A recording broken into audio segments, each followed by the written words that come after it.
American Indian Stories by Zitkala Sa PG10376. Dakota Sioux Indian. Lecturer, author of Old Indian Legends, Americanized the First American, and Other Stories. Member of the Women's National Foundation, League of American Penwomen, and the Washington Salon. There is no great, there is no small, in the mind that causeth all. 1921. Impressions of an Indian Childhood. My mother. A wigwam of weather-stained canvas stood at the base of some irregularly ascending hills. A footpath wound its way gently down the sloping land till it reached the broad river bottom. Creeping through the long swamp grasses that bent over it on either side, it came out on the edge of the Missouri. Here, morning, noon, and evening, my mother came to draw water from the muddy stream for our household use. Always, when my mother started for the river, I stopped my play to run along with her. She was only of medium height. Often she was sad and silent, at which times her full arched lips were compressed into hard and bitter lines, and shadows fell under her black eyes. Then I clung to her hand and begged to know what made the tears fall. "Hush, my little daughter must never talk about my tears." And smiling through them, she patted my head and said, "Now let me see how fast you can run today." Whereupon I tore away at my highest possible speed, with my long black hair blowing in the breeze. I was a wild little girl of 7. Loosely clad in a slip of brown buckskin and light-footed with a pair of soft moccasins on my feet, I was as free as the wind that blew my hair and no less spirited than a bounding deer. These were my mother's, pride my wild freedom and overflowing spirits. She taught me no fear, save that of intruding myself upon others. Having gone many paces ahead, I stopped, panting for breath, and laughing with glee as my mother watched my every movement. I was not wholly conscious of myself, but was more keenly alive to the fire within. It was as if I were the activity, and my hands and feet were only experiments for my spirit to work upon. Returning from the river, I tugged beside my mother, with my hand upon the bucket I believed I was carrying. One time, on such a return, I remember a bit of conversation we had. My grown-up cousin, Warkaziwin Sunflower, who was then 17, always went to the river alone for water for her mother. Their wigwam was not far from ours, and I saw her daily going to and from the river. I admired my cousin greatly, so I said, "Mother, when I am tall as my cousin Warkaziwin, you shall not have to come for water. I will do it for you." With a strange tremor in her voice which I could not understand, she answered, "If the paleface does not take away from us the river we drank." "Mother, who is this bad paleface?" I asked. "My little daughter, he is a shammay sickly sham. The bronze Dakota is the only real man." I looked up into my mother's face while she spoke, and seeing her bite her lips, I knew she was unhappy. This aroused revenge in my small soul. Stamping my foot on the earth, I cried aloud, "I hate the paleface that makes my mother cry." Setting the pail of water on the ground, my mother stooped, and stretching her left hand out on the level with my eyes, she placed her other arm about me.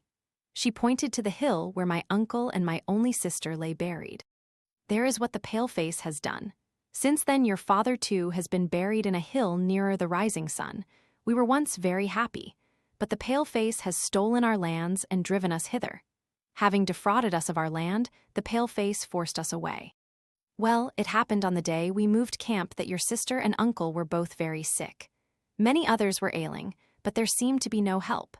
We traveled many days and nights, not in the grand, happy way that we moved camp when I was a little girl, but we were driven, my child, driven like a herd of buffalo.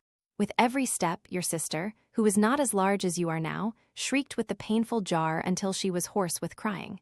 She grew more and more feverish. Her little hands and cheeks were burning hot. Her little lips were parched and dry, but she would not drink the water I gave her. Then I discovered that her throat was swollen and red.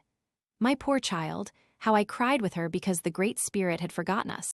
At last, when we reached this western country, on the first weary night your sister died. And soon your uncle died also, leaving a widow and an orphan daughter, your cousin Warkaziwin. Both your sister and uncle might have been happy with us today, had it not been for the heartless paleface." My mother was silent the rest of the way to our wigwam. Though I saw no tears in her eyes, I knew that was because I was with her. She seldom wept before me. The legends. During the summer days, my mother built her fire in the shadow of our wigwam. In the early morning, our simple breakfast was spread upon the grass west of our teepee. At the farthest point of the shade, my mother sat beside her fire, toasting a savory piece of dried meat. Near her, I sat upon my feet, eating my dried meat with unleavened bread and drinking strong black coffee. The morning meal was our quiet hour, when we two were entirely alone. At noon, several who chanced to be passing by stopped to rest and to share our luncheon with us, for they were sure of our hospitality. My uncle, whose death my mother ever lamented, was one of our nation's bravest warriors. His name was on the lips of old men when talking of the proud feats of valor, and it was mentioned by younger men, too, in connection with deeds of gallantry. Old women praised him for his kindness toward them. Young women held him up as an ideal to their sweethearts. Everyone loved him, and my mother worshipped his memory. Thus it happened that even strangers were sure of welcome in our lodge if they but asked a favor in my uncle's name. Though I heard many strange experiences related by these wayfarers, I loved best the evening meal, for that was the time old legends were told. I was always glad when the sun hung low in the west, for then my mother sent me to invite the neighboring old men and women to eat supper with us. Running all the way to the wigwams, I halted shyly at the entrances. Sometimes I stood long moments without saying a word. It was not any fear that made me so dumb when out upon such a happy errand, nor was it that I wished to withhold the invitation, for it was all I could do to observe this very proper silence. But it was a sensing of the atmosphere to assure myself that I should not hinder other plans. My mother used to say to me, as I was almost bounding away for the old people, "Wait a moment before you invite anyone. If other plans are being discussed, do not interfere, but go elsewhere." The old folks knew the meaning of my pauses, and often they coaxed my confidence by asking, "What do you seek, little granddaughter?" "My mother says you are to come to our teepee this evening." I instantly exploded and breathed the freer afterwards. "Yes, yes, gladly, gladly I shall come," each replied. Rising at once and carrying their blankets across one shoulder, they flocked leisurely from their various wigwams toward our dwelling. My mission done, I ran back, skipping and jumping with delight. All out of breath, I told my mother almost the exact words of the answers to my invitation. Frequently she asked, "What were they doing when you entered their teepee?" This taught me to remember all I saw at a single glance. Often I told my mother my impressions without being questioned. While in the neighboring wigwams, sometimes an old Indian woman asked me, "What is your mother doing?" Unless my mother had cautioned me not to tell, I generally answered her questions without reserve. At the arrival of our guests, I sat close to my mother and did not leave her side without first asking her consent. I ate my supper in quiet, listening patiently to the talk of the old people, wishing all the time that they would begin the stories I loved best. At last, when I could not wait any longer, I whispered in my mother's ear, "Ask them to tell an Iktomi story, mother." Soothing my impatience, my mother said aloud, "My little daughter is anxious to hear your legends." By this time, all were through eating, and the evening was fast deepening into twilight. As each in turn began to tell a legend, I pillowed my head in my mother's lap, and lying flat upon my back, I watched the stars as they peeped down upon me, one by one. The increasing interest of the tale aroused me, and I sat up eagerly listening to every word. The old women made funny remarks, and laughed so heartily that I could not help joining them. The distant howling of a pack of wolves or the hooting of an owl in the river bottom frightened me, and I nestled into my mother's lap. She added some dry sticks to the open fire, and the bright flames leaped up into the faces of the old folks as they sat around in a great circle. On such an evening, I remember the glare of the fire shone on a tattooed star upon the brow of the old warrior who was telling a story. I watched him curiously as he made his unconscious gestures. The blue star upon his bronzed forehead was a puzzle to me. Looking about, I saw 2 parallel lines on the chin of one of the old women. The rest had none. I examined my mother's face, but found no sign there. After the warrior's story was finished, I asked the old woman the meaning of the blue lines on her chin, looking all the while out of the corners of my eyes at the warrior with the star on his forehead. I was a little afraid that he would rebuke me for my boldness. Here the old woman began. Why, my grandchild, they are secret signs I dare not tell you.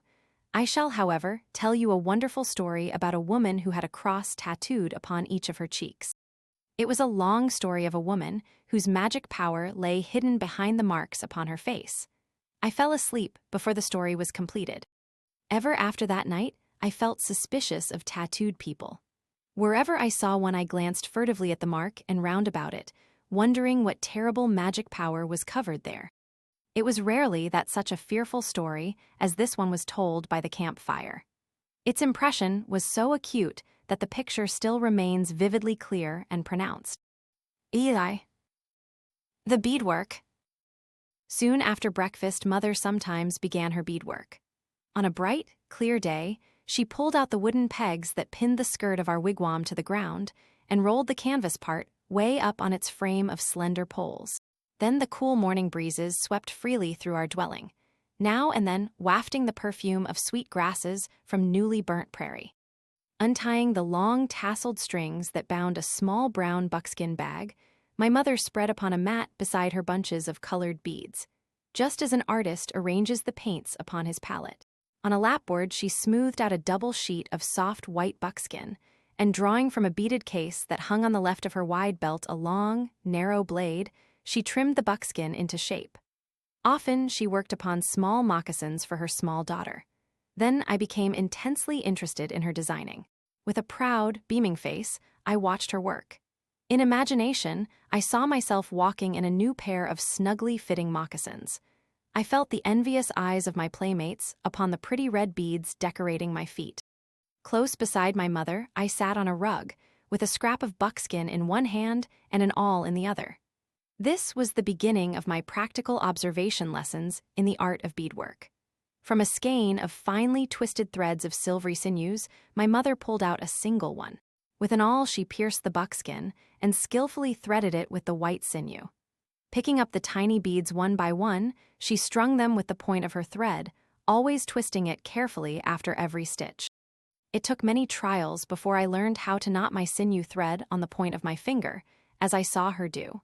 Then the next difficulty was in keeping my thread stiffly twisted so that I could easily string my beads upon it. My mother required of me original designs for my lessons in beading. At first, I frequently ensnared many a sunny hour into working a long design. Soon, I learned from self-inflicted punishment to refrain from drawing complex patterns, for I had to finish whatever I began. After some experience, I usually drew easy and simple crosses and squares. These were some of the set forms. My original designs were not always symmetrical nor sufficiently characteristic, two faults with which my mother had little patience.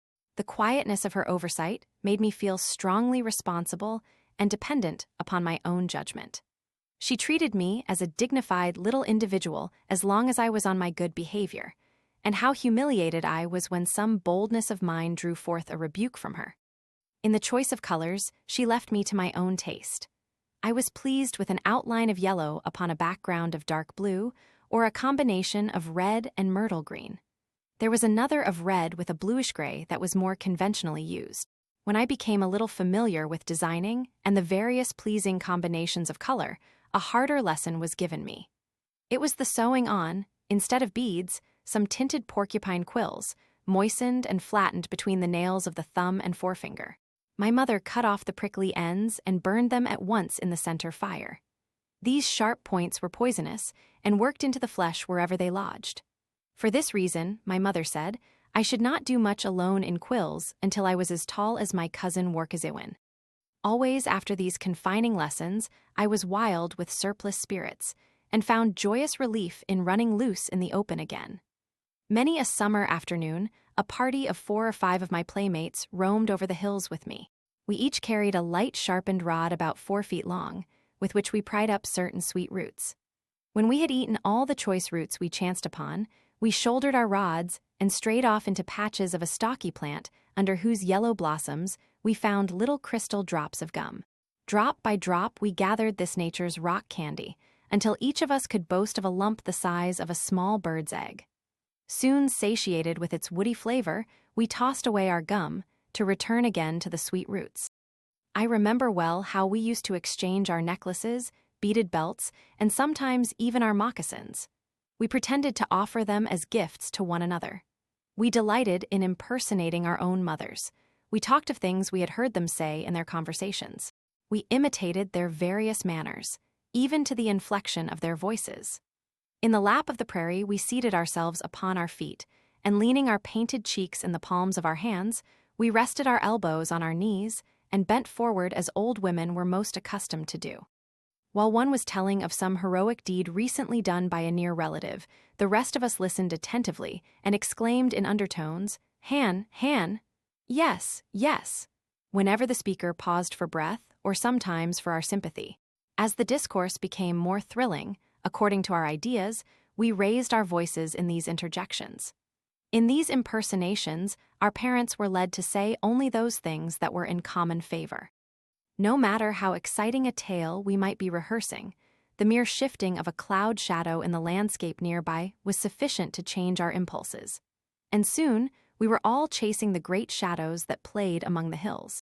We shouted and whooped in the chase. Laughing and calling to one another, we were like little sportive nymphs on that Dakota sea of rolling green. On one occasion, I forgot the cloud shadow in a strange notion to catch up with my own shadow. Standing straight and still, I began to glide after it, putting out one foot cautiously. When, with the greatest care, I set my foot in advance of myself, my shadow crept onward too. Then again I tried it, this time with the other foot. Still again my shadow escaped me. I began to run, and away flew my shadow, always just a step beyond me. Faster and faster I ran, setting my teeth and clenching my fists, determined to overtake my own fleet shadow. But ever swifter it glided before me, while I was growing breathless and hot.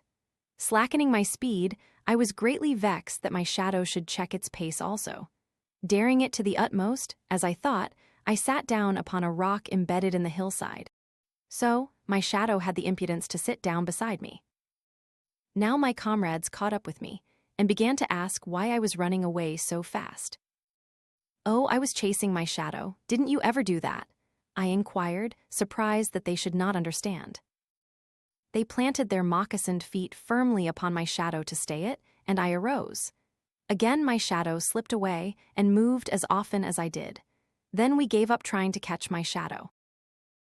Before this peculiar experience, I have no distinct memory of having recognized any vital bond between myself and my own shadow. I never gave it an afterthought. Returning our borrowed belts and trinkets, we rambled homeward. That evening, as on other evenings, I went to sleep over my legends. The coffee making. One summer afternoon, my mother left me alone in our wigwam while she went across the way to my aunt's dwelling. I did not much like to stay alone in our teepee, for I feared a tall, broad-shouldered, crazy man, some 40 years old, who walked loose among the hills. Wiyakanap Bina, wearer of a feather necklace, was harmless, and whenever he came into a wigwam he was driven there by extreme hunger. He went nude, except for the half of a red blanket he girdled around his waist. In one tawny arm, he used to carry a heavy bunch of wild sunflowers that he gathered in his aimless ramblings. His black hair was matted by the winds and scorched into a dry red by the constant summer sun. As he took great strides, placing one brown bare foot directly in front of the other, he swung his long lean arm to and fro. Frequently he paused in his walk and gazed far backward, shading his eyes with his hand. He was under the belief that an evil spirit was haunting his steps. This was what my mother told me once, when I sneered at such a silly big man. I was brave when my mother was nearby, and Wiyakanap Bina walking farther and farther away. Pity the man, my child. I knew him when he was a brave and handsome youth. He was overtaken by a malicious spirit among the hills one day when he went hither and thither after his ponies. Since then he cannot stay away from the hills, she said. I felt so sorry for the man in his misfortune that I prayed to the Great Spirit to restore him. But though I pitied him at a distance, I was still afraid of him when he appeared near our wigwam. Thus, when my mother left me by myself that afternoon, I sat in a fearful mood within our teepee. I recalled all I had ever heard about Wiyakanap Bina, and I tried to assure myself that though he might pass nearby, he would not come to our wigwam because there was no little girl around our grounds. Just then, from without a hand lifted the canvas covering of the entrance. The shadow of a man fell within the wigwam, and a large, roughly moccasined foot was planted inside. For a moment, I did not dare to breathe or stir, for I thought that could be no other than Wiyakanapbina. The next instant, I sighed aloud in relief.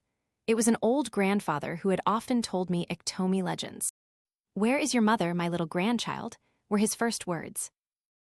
"My mother is soon coming back from my aunt's teepee," I replied.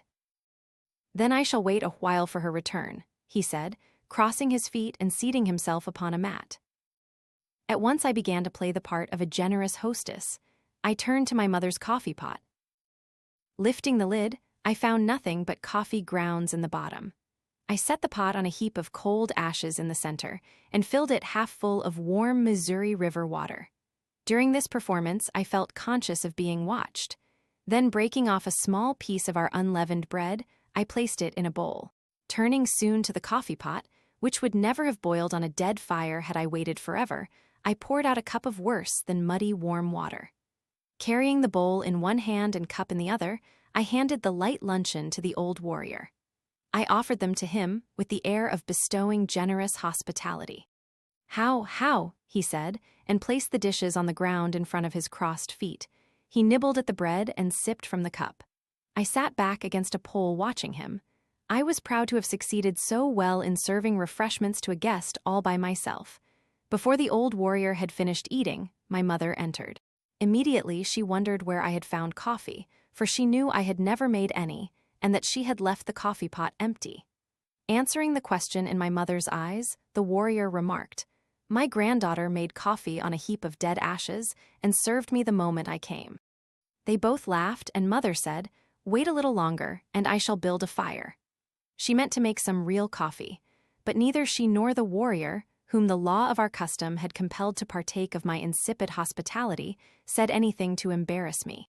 They treated my best judgment, poor as it was, with the utmost respect. It was not till long years afterward that I learned how ridiculous a thing I had done. The dead man's plum bush. One autumn afternoon, many people came streaming toward the dwelling of our near neighbor.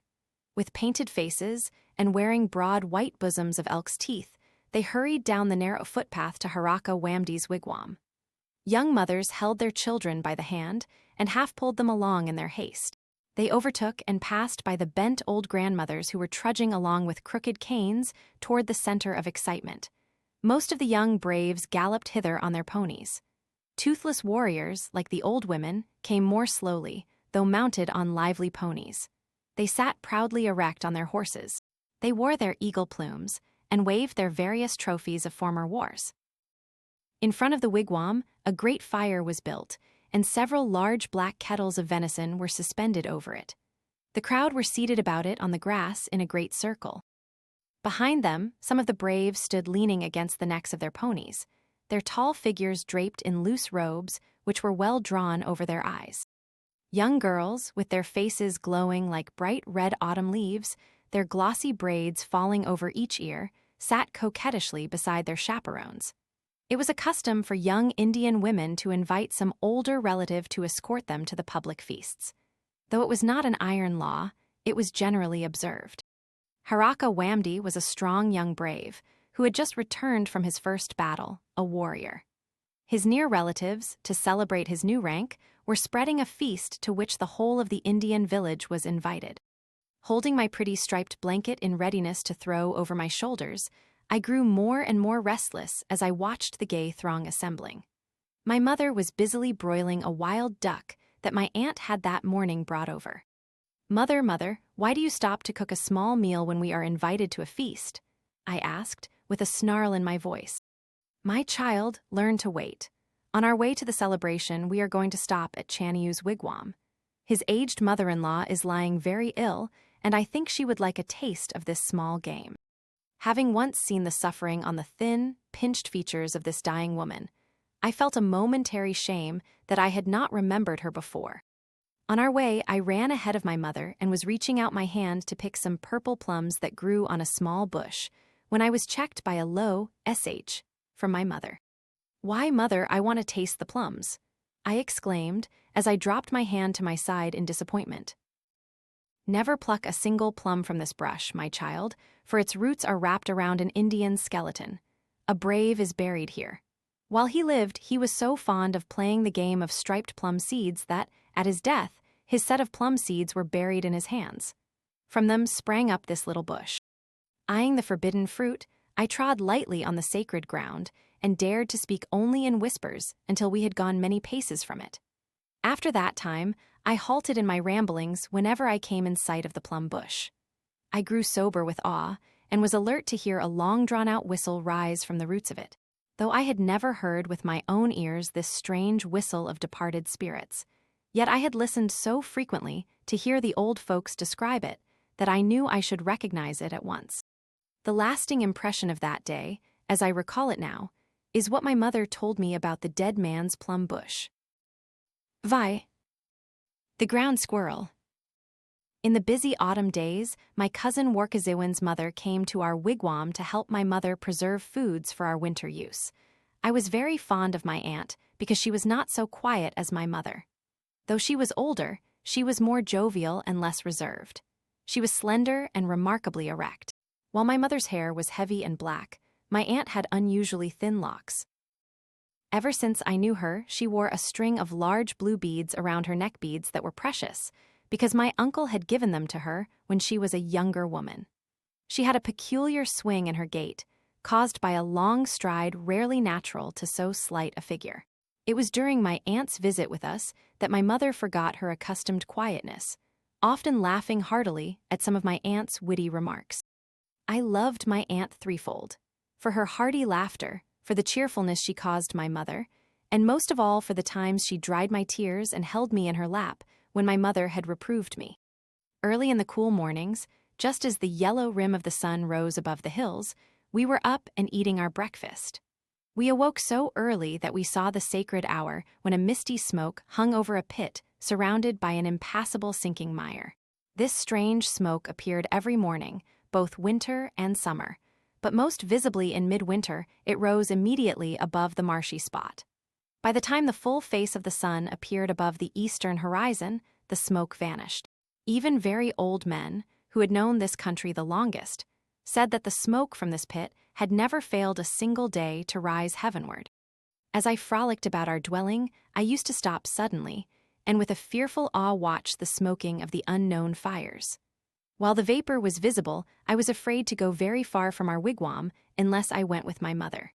From a field in the fertile river bottom, my mother and aunt gathered an abundant supply of corn. Near our teepee, they spread a large canvas upon the grass and dried their sweet corn in it. I was left to watch the corn, that nothing should disturb it. I played around it with dolls made of ears of corn. I braided their soft, fine silk for hair, and gave them blankets as various as the scraps I found in my mother's workbag. There was a little stranger with a black and yellow striped coat that used to come to the drying corn. It was a little ground squirrel, who was so fearless of me that he came to one corner of the canvas and carried away as much of the sweet corn as he could hold.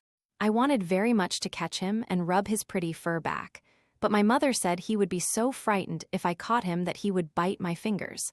So I was as content as he to keep the corn between us. Every morning he came for more corn. Some evenings I have seen him creeping about our grounds, and when I gave a sudden whoop of recognition, he ran quickly out of sight. When Mother had dried all the corn she wished, then she sliced great pumpkins into thin rings, and these she doubled and linked together into long chains. She hung them on a pole that stretched between two forked posts. The wind and sun soon thoroughly dried the chains of pumpkin. Then she packed them away in a case of thick and stiff buckskin.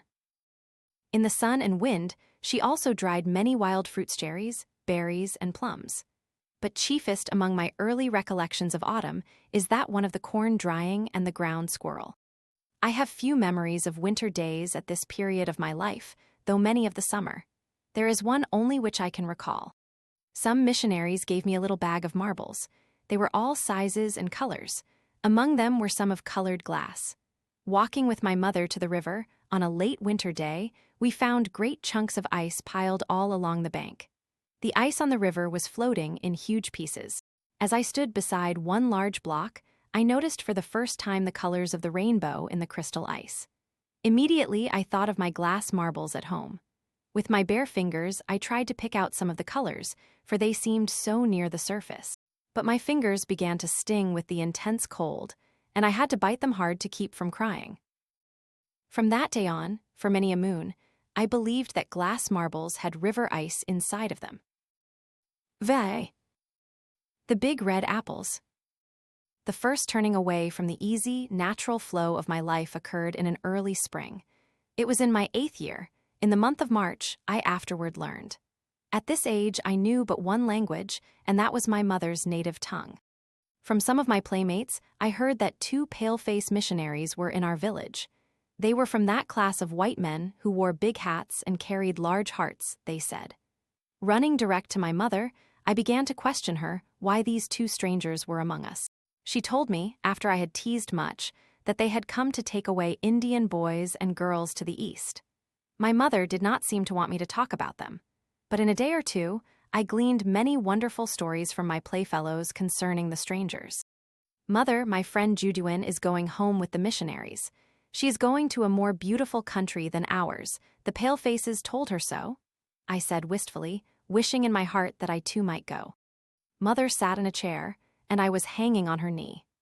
Within the last 2 seasons, my big brother Dawei had returned from a 3-year education in the East, and his coming back influenced my mother to take a farther step from her native way of living. First, it was a change from the buffalo skin to the white man's canvas that covered our wigwam. Now she had given up her wigwam of slender poles to live, a foreigner, in a home of clumsy logs. Yes, my child, several others besides Juduin are going away with the palefaces. Your brother said the missionaries had inquired about his little sister, she said, watching my face very closely. My heart thumped so hard against my breast, I wondered if she could hear it. Did he tell them to take me, Mother? I asked, fearing lest Dawei had forbidden the palefaces to see me, and that my hope of going to the Wonderland would be entirely blighted. With a sad, slow smile, she answered, There, I knew you were wishing to go because Juduin has filled your ears with the white man's lies. Don't believe a word they say. Their words are sweet, but my child, their deeds are bitter. You will cry for me, but they will not even soothe you. Stay with me, my little one. Your brother Dawei says that going east, away from your mother, is too hard an experience for his baby sister. Thus my mother discouraged my curiosity about the lands beyond our eastern horizon, for it was not yet an ambition for letters that was stirring me. But on the following day, the missionaries did come to our very house. I spied them coming up the footpath leading to our cottage. A 3rd man was with them, but he was not my brother Dawei. It was another, a young interpreter, a paleface who had a smattering of the Indian language. I was ready to run out to meet them, but I did not dare to displease my mother. With great glee, I jumped up and down on our ground floor. I begged my mother to open the door, that they would be sure to come to us.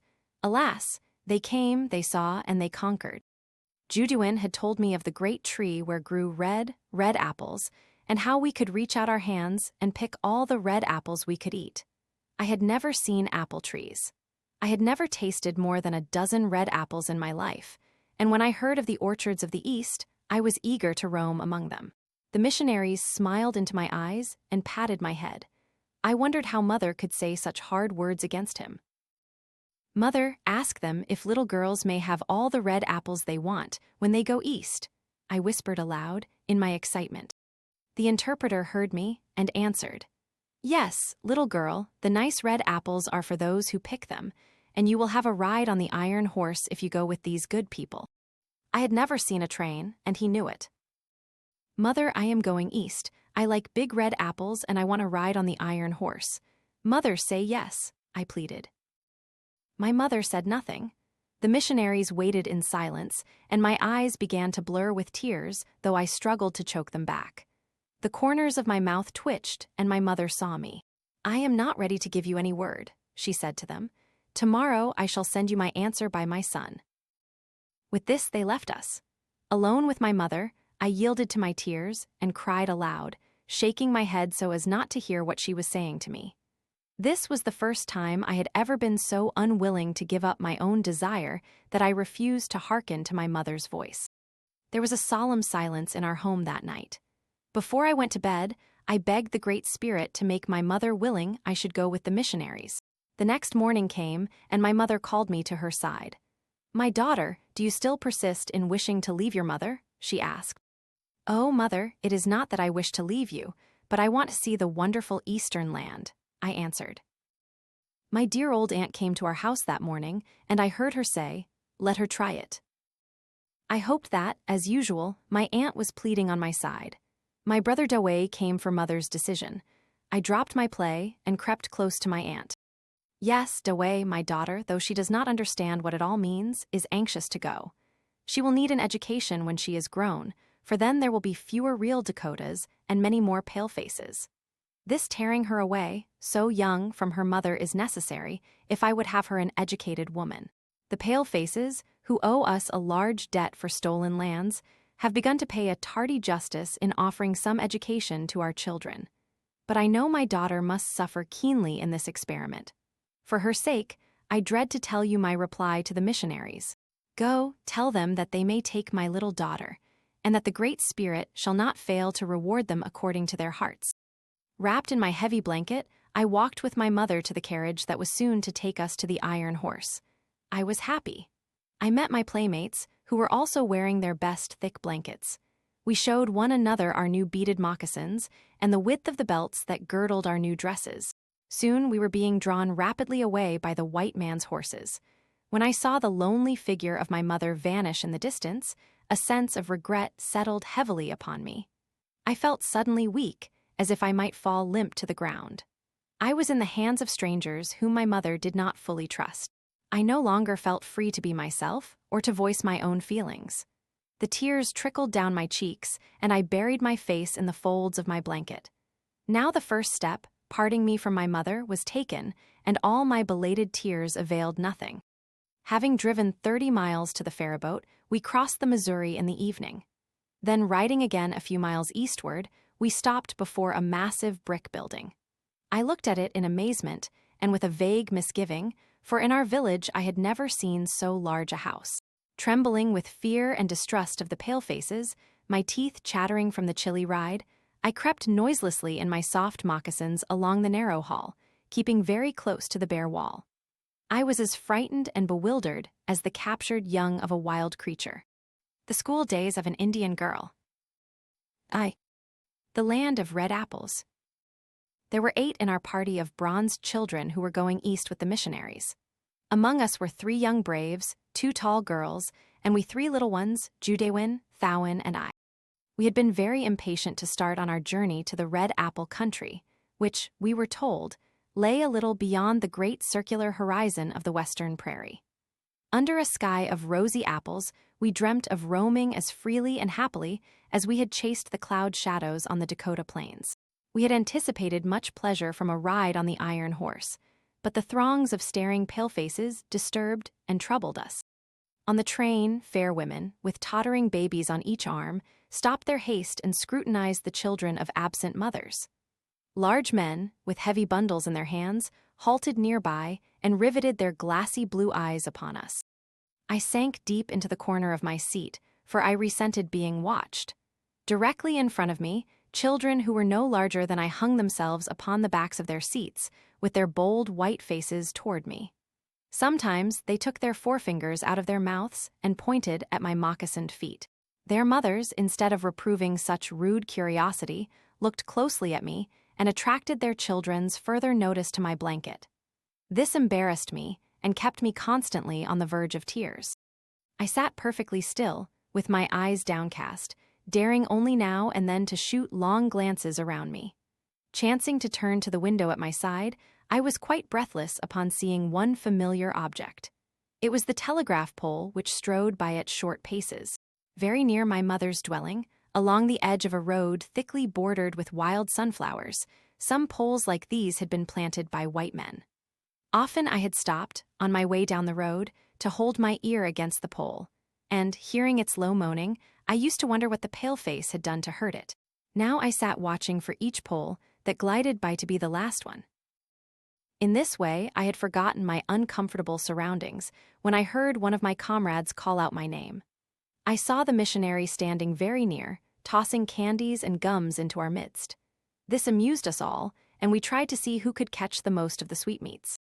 Though we rode several days inside of the Iron Horse, I do not recall a single thing about our luncheons.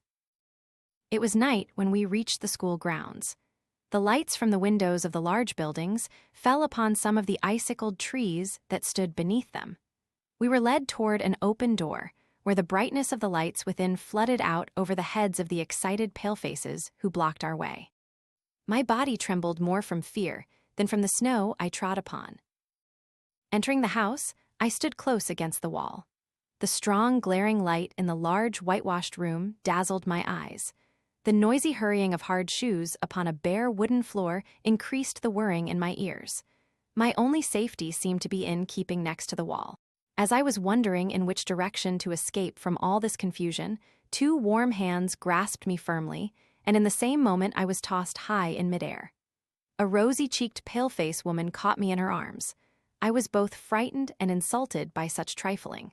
I stared into her eyes, wishing her to let me stand on my own feet, but she jumped me up and down with increasing enthusiasm. My mother had never made a plaything of her wee daughter. Remembering this, I began to cry aloud.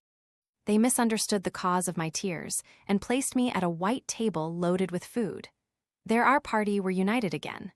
As I did not hush my crying, one of the older ones whispered to me, "Wait until you are alone in the night."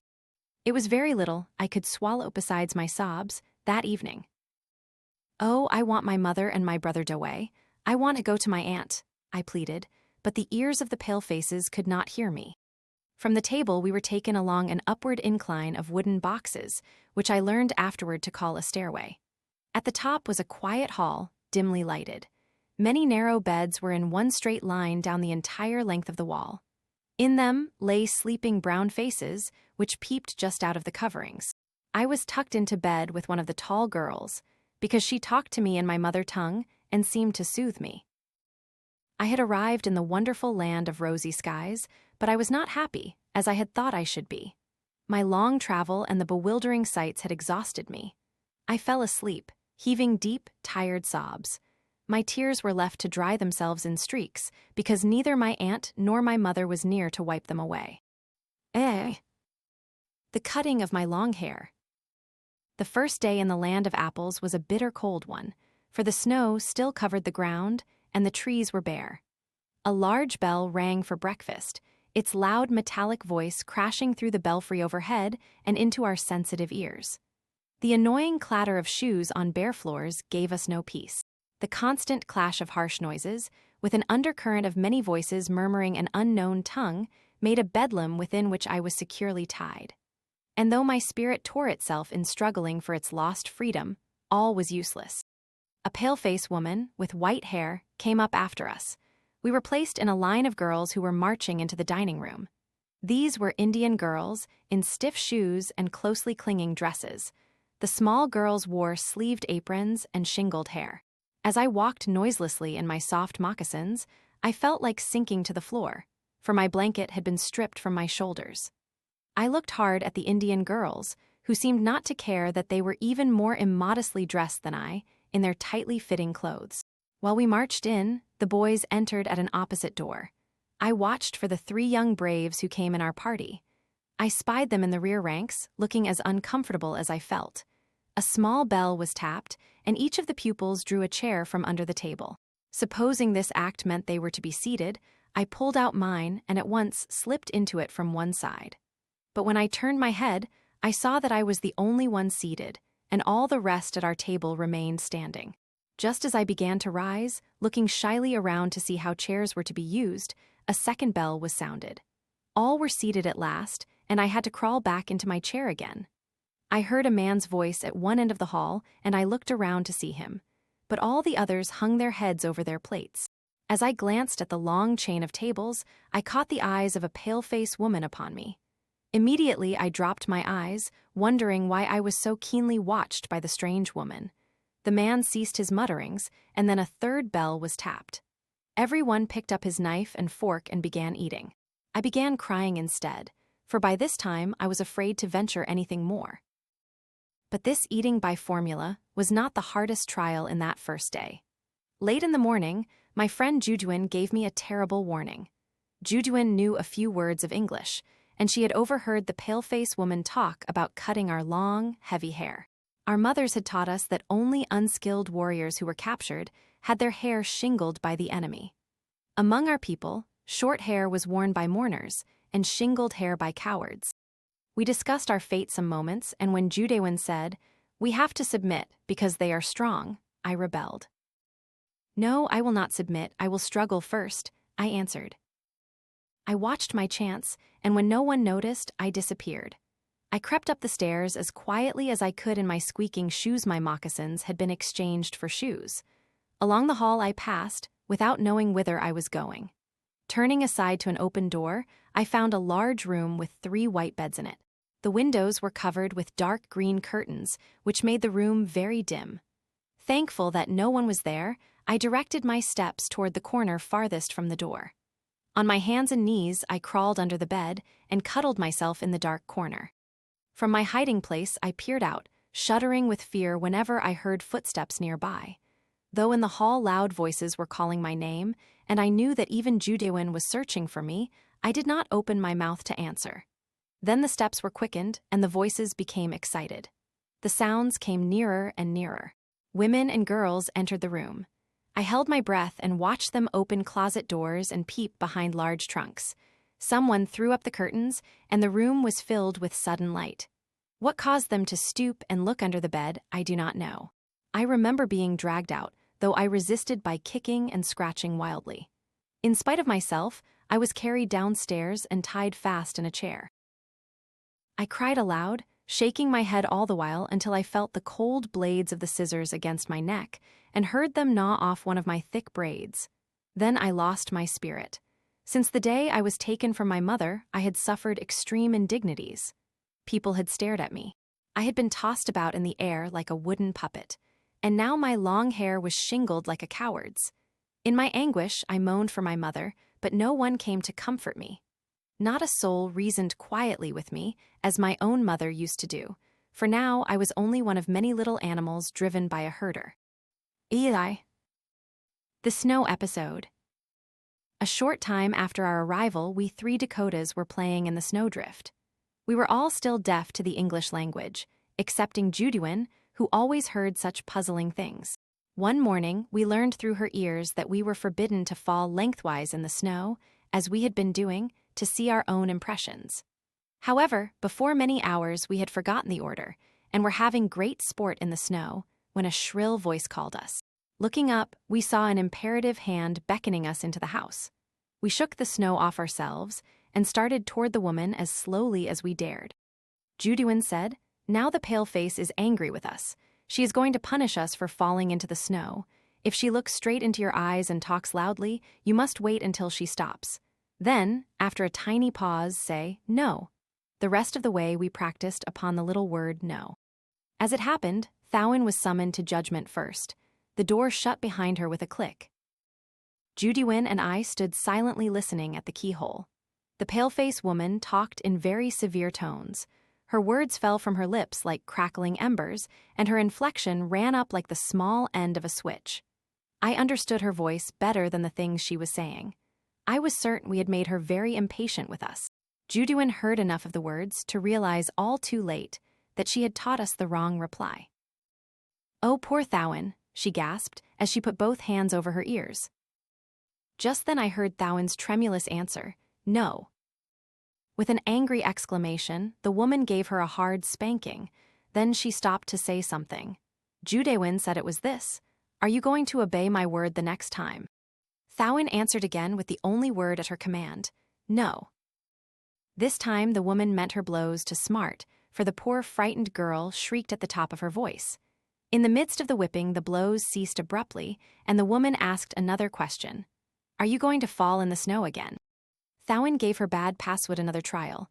We heard her say feebly, "No, no." With this, the woman hid away her half-worn slipper and led the child out, stroking her black shorn head. Perhaps it occurred to her that brute force is not the solution for such a problem. She did nothing to Juduin nor to me. She only returned to us our unhappy comrade and left us alone in the room. During the first 2 or 3 seasons, misunderstandings, as ridiculous as this one of the snow episode, frequently took place, bringing unjustifiable frights and punishments into our little lives. Within a year, I was able to express myself somewhat in broken English.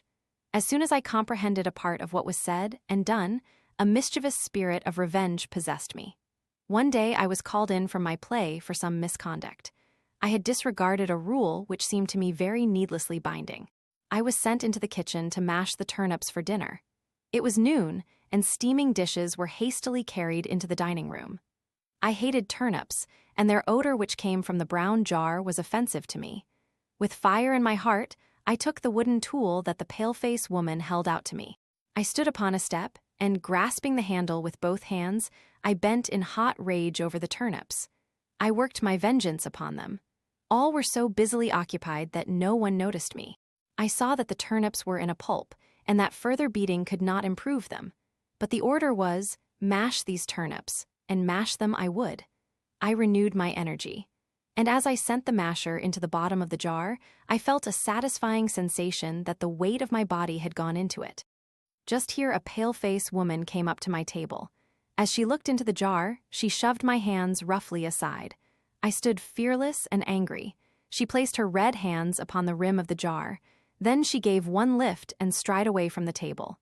But lo, the pulpy contents fell through the crumbled bottom to the floor as she spared me no scolding phrases that I had earned. I did not heed them. I felt triumphant in my revenge, though deep within me I was a wee bit sorry to have broken the jar. As I sat eating my dinner and saw that no turnips were served, I whooped in my heart for having once asserted the rebellion within me. The devil. Among the legends, the old warriors used to tell me were many stories of evil spirits, but I was taught to fear them no more than those who stalked about in material guise. I never knew there was an insolent chieftain among the bad spirits who dared to array his forces against the Great Spirit, until I heard this white man's legend from a pale-faced woman. Out of a large book she showed me a picture of the white man's devil. I looked in horror upon the strong claws that grew out of his fur-covered fingers. His feet were like his hands.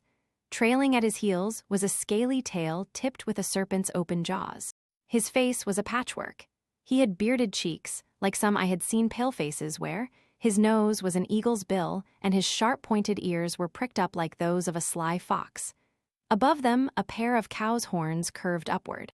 I trembled with awe, and my heart throbbed in my throat as I looked at the king of evil spirits. Then I heard the pale-faced woman say that this terrible creature roamed loose in the world, and that little girls who disobeyed school regulations were to be tortured by him. That night I dreamt about this evil divinity. Once again, I seemed to be in my mother's cottage. An Indian woman had come to visit my mother. On opposite sides of the kitchen stove, which stood in the center of the small house, my mother and her guest were seated in straight-backed chairs. I played with a train of empty spools hitched together on a string. It was night, and the wick burned feebly. Suddenly, I heard someone turn our doorknob from without. My mother and the woman hushed their talk and both looked toward the door. It opened gradually. I waited behind the stove. The hinges squeaked as the door was slowly, very slowly pushed inward. Then in rushed the devil. He was tall.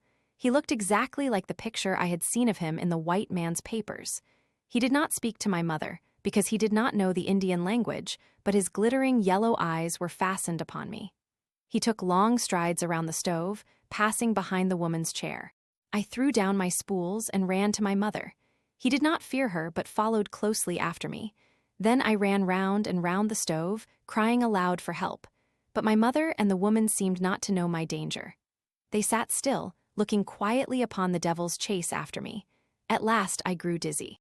My head revolved as on a hidden pivot. My knees became numb and doubled under my weight like a pair of knife blades without a spring. Beside my mother's chair, I fell in a heap. Just as the devil stooped over me with outstretched claws, my mother awoke from her quiet indifference and lifted me on her lap. Whereupon the devil vanished, and I was awake. On the following morning, I took my revenge upon the devil. Stealing into the room where a wall of shelves was filled with books, I drew forth the stories of the Bible. With a broken slate pencil I carried in my apron pocket, I began by scratching out his wicked eyes. A few moments later, when I was ready to leave the room, there was a ragged hole in the page where the picture of the devil had once been. V. Iron routine. A loud clamoring bell awakened us at 6:30 in the cold winter mornings. From happy dreams of western rolling lands and unlassoed freedom, we tumbled out upon chilly bare floors back again into a pale-face day. We had short time to jump into our shoes and clothes and wet our eyes with icy water before a small handbell was vigorously rung for roll call. There were too many drowsy children and too numerous orders for the day to waste a moment in any apology to nature for giving her children such a shock in the early morning.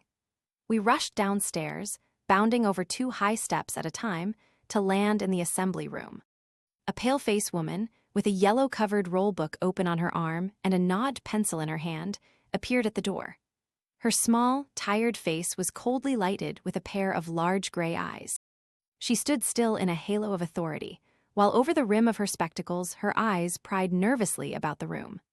Having glanced at her long list of names and called out the first one, she tossed up her chin and peered through the crystals of her spectacles to make sure of the answer, here. Relentlessly, her pencil black-marked our daily records if we were not present to respond to our names, and no chum of ours had done it successfully for us.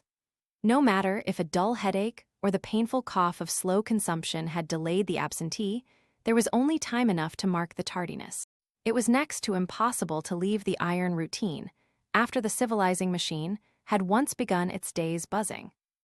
And as it was inbred in me to suffer in silence rather than to appeal to the ears of one whose open eyes could not see my pain, I have many times trudged in the day's harness heavy-footed, like a dumb, sick brute. Once I lost a dear classmate. I remember well how she used to mope along at my side, until one morning she could not raise her head from her pillow. At her deathbed, I stood weeping, as the pale-faced woman sat near her moistening the dry lips. Among the folds of the bedclothes, I saw the open pages of the white man's Bible. The dying Indian girl talked disconnectedly of Jesus, the Christ, and the paleface who was cooling her swollen hands and feet. I grew bitter and censured the woman for cruel neglect of our physical ills. I despised the pencils that moved automatically and the 1 teaspoon which dealt out, from a large bottle, healing to a row of variously ailing Indian children. I blamed the hard-working, well-meaning, ignorant woman who was inculcating in our hearts her superstitious ideas. Though I was sullen in all my little troubles, as soon as I felt better I was ready again to smile upon the cruel woman. Within a week I was again actively testing the chains, which tightly bound my individuality like a mummy for burial. The melancholy of those black days has left so long a shadow that it darkens the path of years that have since gone by. These sad memories rise above those of smoothly grinding school days. Perhaps my Indian nature is the moaning wind which stirs them now for their present record. But however tempestuous this is within me, it comes out as the low voice of a curiously colored seashell, which is only for those ears that are bent with compassion to hear it. Vi. 4 strange summers. After my first 3 years of school, I roamed again in the western country through 4 strange summers. During this time, I seemed to hang in the heart of chaos, beyond the touch or voice of human aid. My brother, being almost 10 years my senior, did not quite understand my feelings. My mother had never gone inside of a schoolhouse, and so she was not capable of comforting her daughter who could read and write. Even nature seemed to have no place for me. I was neither a wee girl nor a tall one, neither a wild Indian nor a tame one.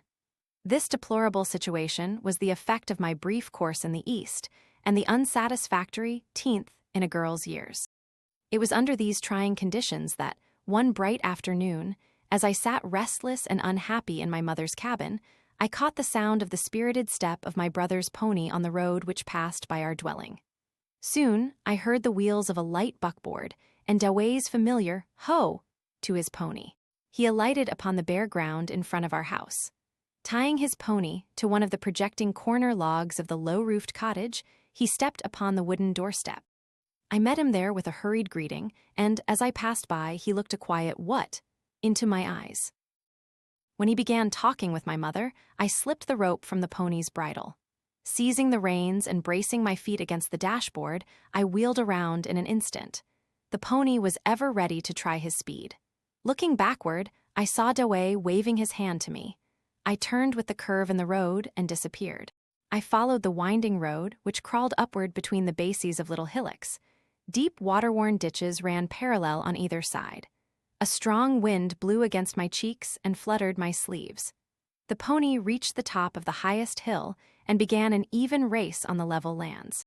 There was nothing moving within that great circular horizon of the Dakota prairies save the tall grasses, over which the wind blew and rolled off in long, shadowy waves.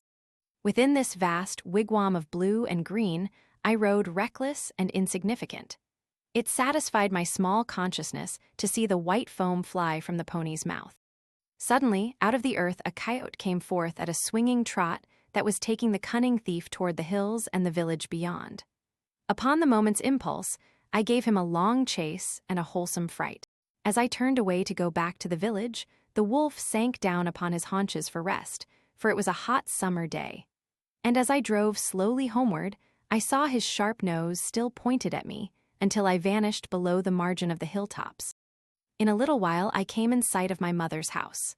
Dawei stood in the yard, laughing at an old warrior who was pointing his forefinger, and again waving his whole hand toward the hills. With his blanket drawn over one shoulder, he talked and motioned excitedly. Dawei turned the old man by the shoulder and pointed me out to him. "Oh, Han, oh, yes," the warrior muttered and went his way. He had climbed the top of his favorite barren hill to survey the surrounding prairies when he spied my chase after the coyote. His keen eyes recognized the pony and driver.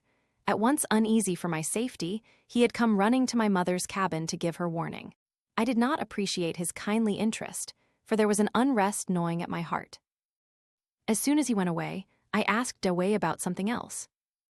"No, my baby sister, I cannot take you with me to the party tonight," he replied. Though I was not far from 15, and I felt that before long I should enjoy all the privileges of my tall cousin, Dawei persisted in calling me his baby sister. That moonlight night, I cried in my mother's presence when I heard the jolly young people pass by our cottage. They were no more young braves in blankets and eagle plumes, nor Indian maids with prettily painted cheeks. They had gone 3 years to school in the East and had become civilized. The young men wore the white man's coat and trousers with bright neckties. The girls wore tight muslin dresses with ribbons at neck and waist. At these gatherings, they talked English. I could speak English almost as well as my brother, but I was not properly dressed to be taken along. I had no hat, no ribbons, and no close-fitting gown. Since my return from school, I had thrown away my shoes and wore again the soft moccasins. While Dawei was busily preparing to go, I controlled my tears. But when I heard him bounding away on his pony, I buried my face in my arms and cried hot tears. My mother was troubled by my unhappiness. Coming to my side, she offered me the only printed matter we had in our home. It was an Indian Bible given her some years ago by a missionary. She tried to console me. "Here, my child, are the white man's papers. Read a little from them," she said most piously. I took it from her hand for her sake, but my enraged spirit felt more like burning the book, which afforded me no help and was a perfect delusion to my mother. I did not read it, but laid it unopened on the floor where I sat on my feet. The dim yellow light of the braided muslin burning in a small vessel of oil flickered and sizzled in the awful silent storm which followed my rejection of the Bible. Now my wrath against the fates consumed my tears before they reached my eyes. I sat stony, with a bowed head. My mother threw a shawl over her head and shoulders and stepped out into the night. After an uncertain solitude, I was suddenly aroused by a loud cry piercing the night. It was my mother's voice wailing among the barren hills which held the bones of buried warriors. She called aloud for her brother's spirits to support her in her helpless misery. My fingers gray icy cold, as I realized that my unrestrained tears had betrayed my suffering to her, and she was grieving for me. Before she returned, though I knew she was on her way, for she had ceased her weeping, I extinguished the light and leaned my head on the window-sill. Many schemes of running away from my surroundings hovered about in my mind. A few more moons of such a turmoil drove me away to the Eastern school. I rode on the white man's iron steed, thinking it would bring me back to my mother in a few winters, when I should be grown tall, and there would be congenial friends awaiting me. Vai, incurring my mother's displeasure. In the second journey to the east, I had not come without some precautions. I had a secret interview with one of our best medicine men, and when I left his wigwam, I carried securely in my sleeve a tiny bunch of magic roots. This possession assured me of friends wherever I should go. So absolutely did I believe in its charms that I wore it through all the school routine for more than a year. Then, before I lost my faith in the dead roots, I lost the little buckskin bag containing all my good luck. At the close of this second term of 3 years, I was the proud owner of my first diploma. The following autumn, I ventured upon a college career against my mother's will. I had written for her approval, but in her reply, I found no encouragement. She called my notice to her neighbor's children, who had completed their education in 3 years. They had returned to their homes and were then talking English with the frontier settlers. Her few words hinted that I had better give up my slow attempt to learn the white man's ways and be content to roam over the prairies and find my living upon wild roots. I silenced her by deliberate disobedience. Thus, homeless and heavy-hearted, I began anew my life among strangers. As I hid myself in my little room in the college dormitory, away from the scornful and yet curious eyes of the students, I pined for sympathy. Often I wept in secret, wishing I had gone west to be nourished by my mother's love, instead of remaining among a cold race whose hearts were frozen hard with prejudice. During the fall and winter seasons, I scarcely had a real friend, though by that time, several of my classmates were courteous to me at a safe distance. My mother had not yet forgiven my rudeness to her, and I had no moment for letter writing. By daylight and lamplight, I spun with reeds and thistles until my hands were tired from their weaving, the magic design which promised me the white man's respect. At length, in the spring term, I entered an oratorical contest among the various classes. As the day of competition approached, it did not seem possible that the event was so near at hand, but it came.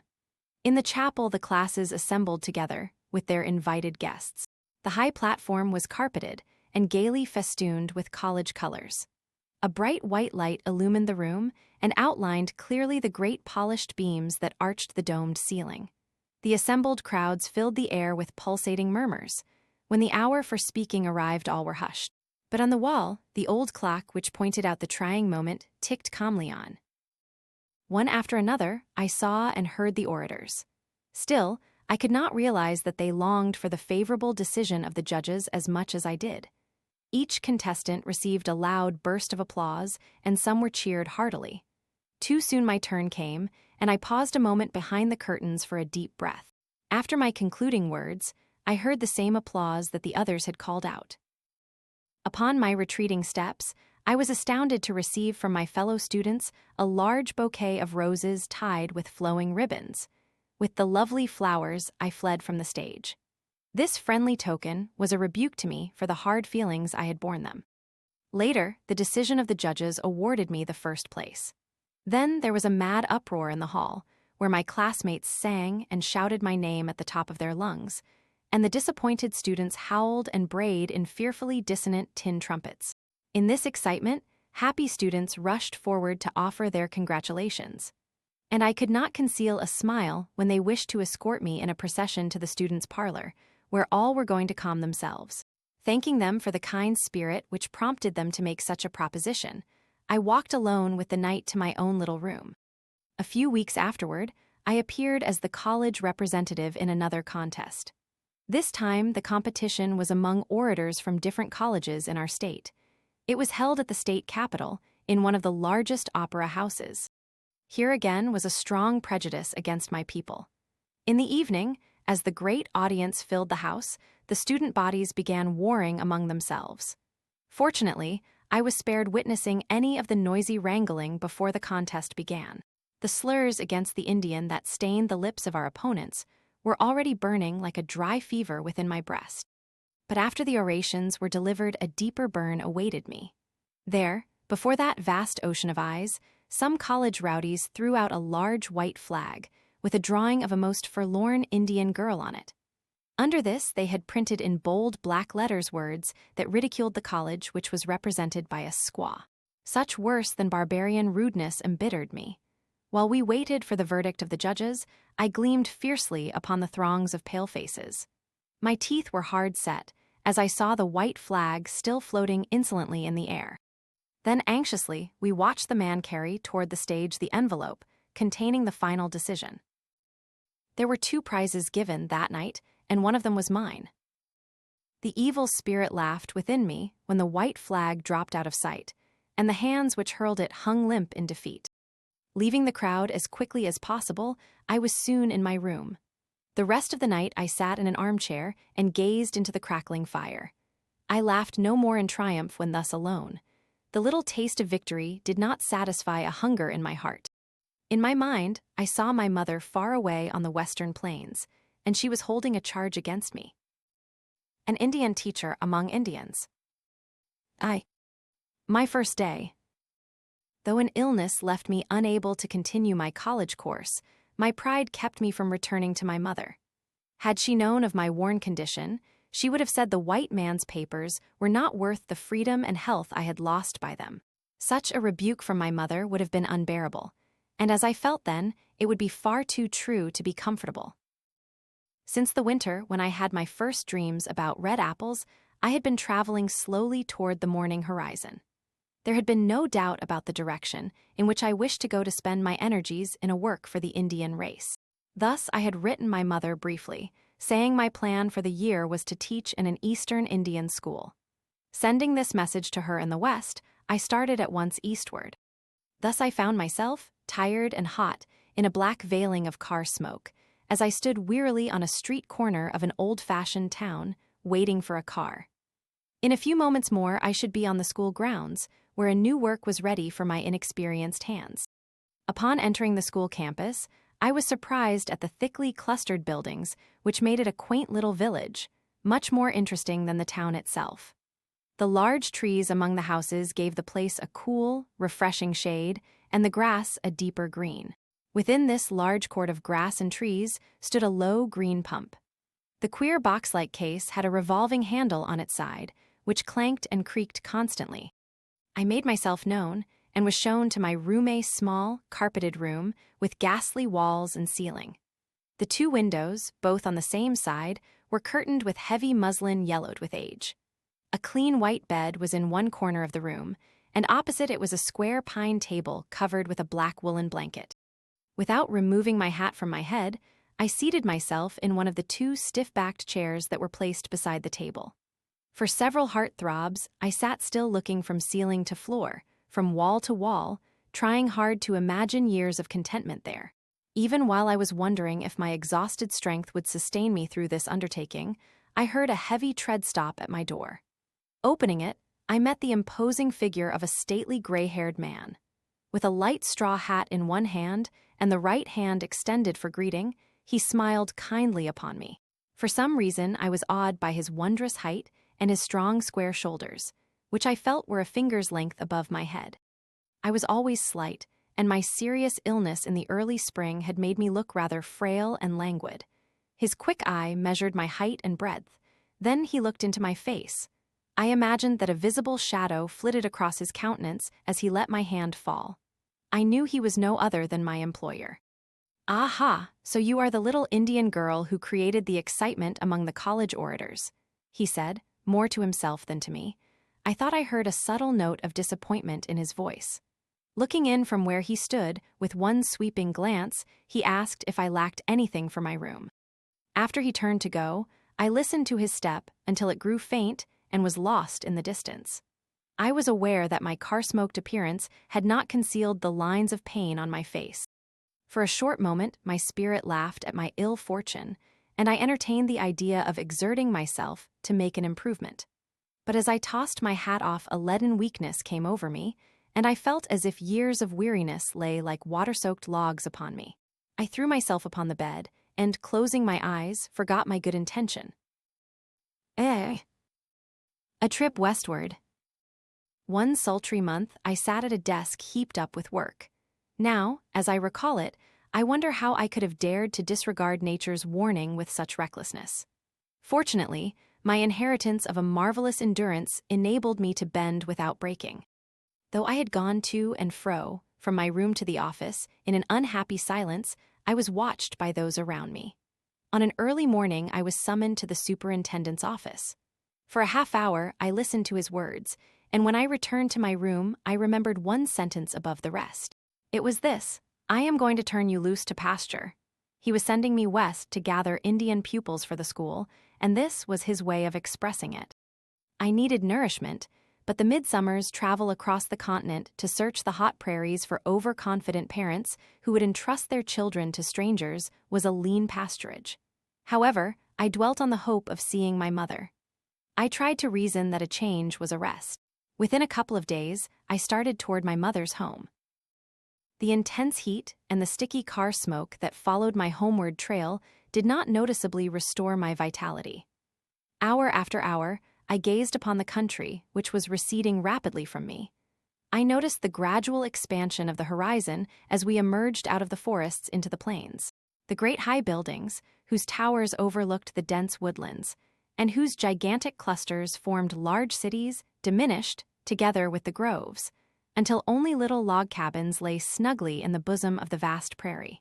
The cloud shadows which drifted about on the waving yellow of long-dried grasses thrilled me like the meeting of old friends. At a small station, consisting of a single frame house with a rickety board walk around it, I alighted from the iron horse, just 30 miles from my mother and my brother Dawei. A strong hot wind seemed determined to blow my hat off and return me to olden days when I roamed bareheaded over the hills. After the puffing engine of my train was gone, I stood on the platform in deep solitude. In the distance, I saw the gently rolling land leap up into bare hills. At their bases, a broad gray road was winding itself round about them until it came by the station. Among these hills, I rode in a light conveyance with a trusty driver, whose unkempt flaxen hair hung shaggy about his ears and his leather neck of reddish tan. From accident or decay, he had lost one of his long front teeth. Though I call him a paleface, his cheeks were of a brick red. His moist blue eyes, blurred and bloodshot, twitched involuntarily. For a long time he had driven through grass and snow from this solitary station to the Indian village. His weather-stained clothes fitted badly his warped shoulders. He was stooped, and his protruding chin, with its tuft of dry flax, nodded as monotonously as did the head of his faithful beast. All the morning I looked about me, recognizing old familiar skylines of rugged bluffs and round-topped hills. By the roadside, I caught glimpses of various plants whose sweet roots were delicacies among my people. When I saw the first cone-shaped wigwam, I could not help uttering an exclamation which caused my driver a sudden jump out of his drowsy nodding. At noon, as we drove through the eastern edge of the reservation, I grew very impatient and restless. Constantly, I wondered what my mother would say upon seeing her little daughter grown tall. I had not written her the day of my arrival, thinking I would surprise her. Crossing a ravine thicketed with low shrubs and plum bushes, we approached a large yellow acre of wild sunflowers. Just beyond this nature's garden, we drew near to my mother's cottage. Close by the log cabin stood a little canvas-covered wigwam. The driver stopped in front of the open door, and in a long moment my mother appeared at the threshold. I had expected her to run out to greet me, but she stood still, all the while staring at the weather-beaten man at my side. At length, when her loftiness became unbearable, I called to her, "Mother, why do you stop?"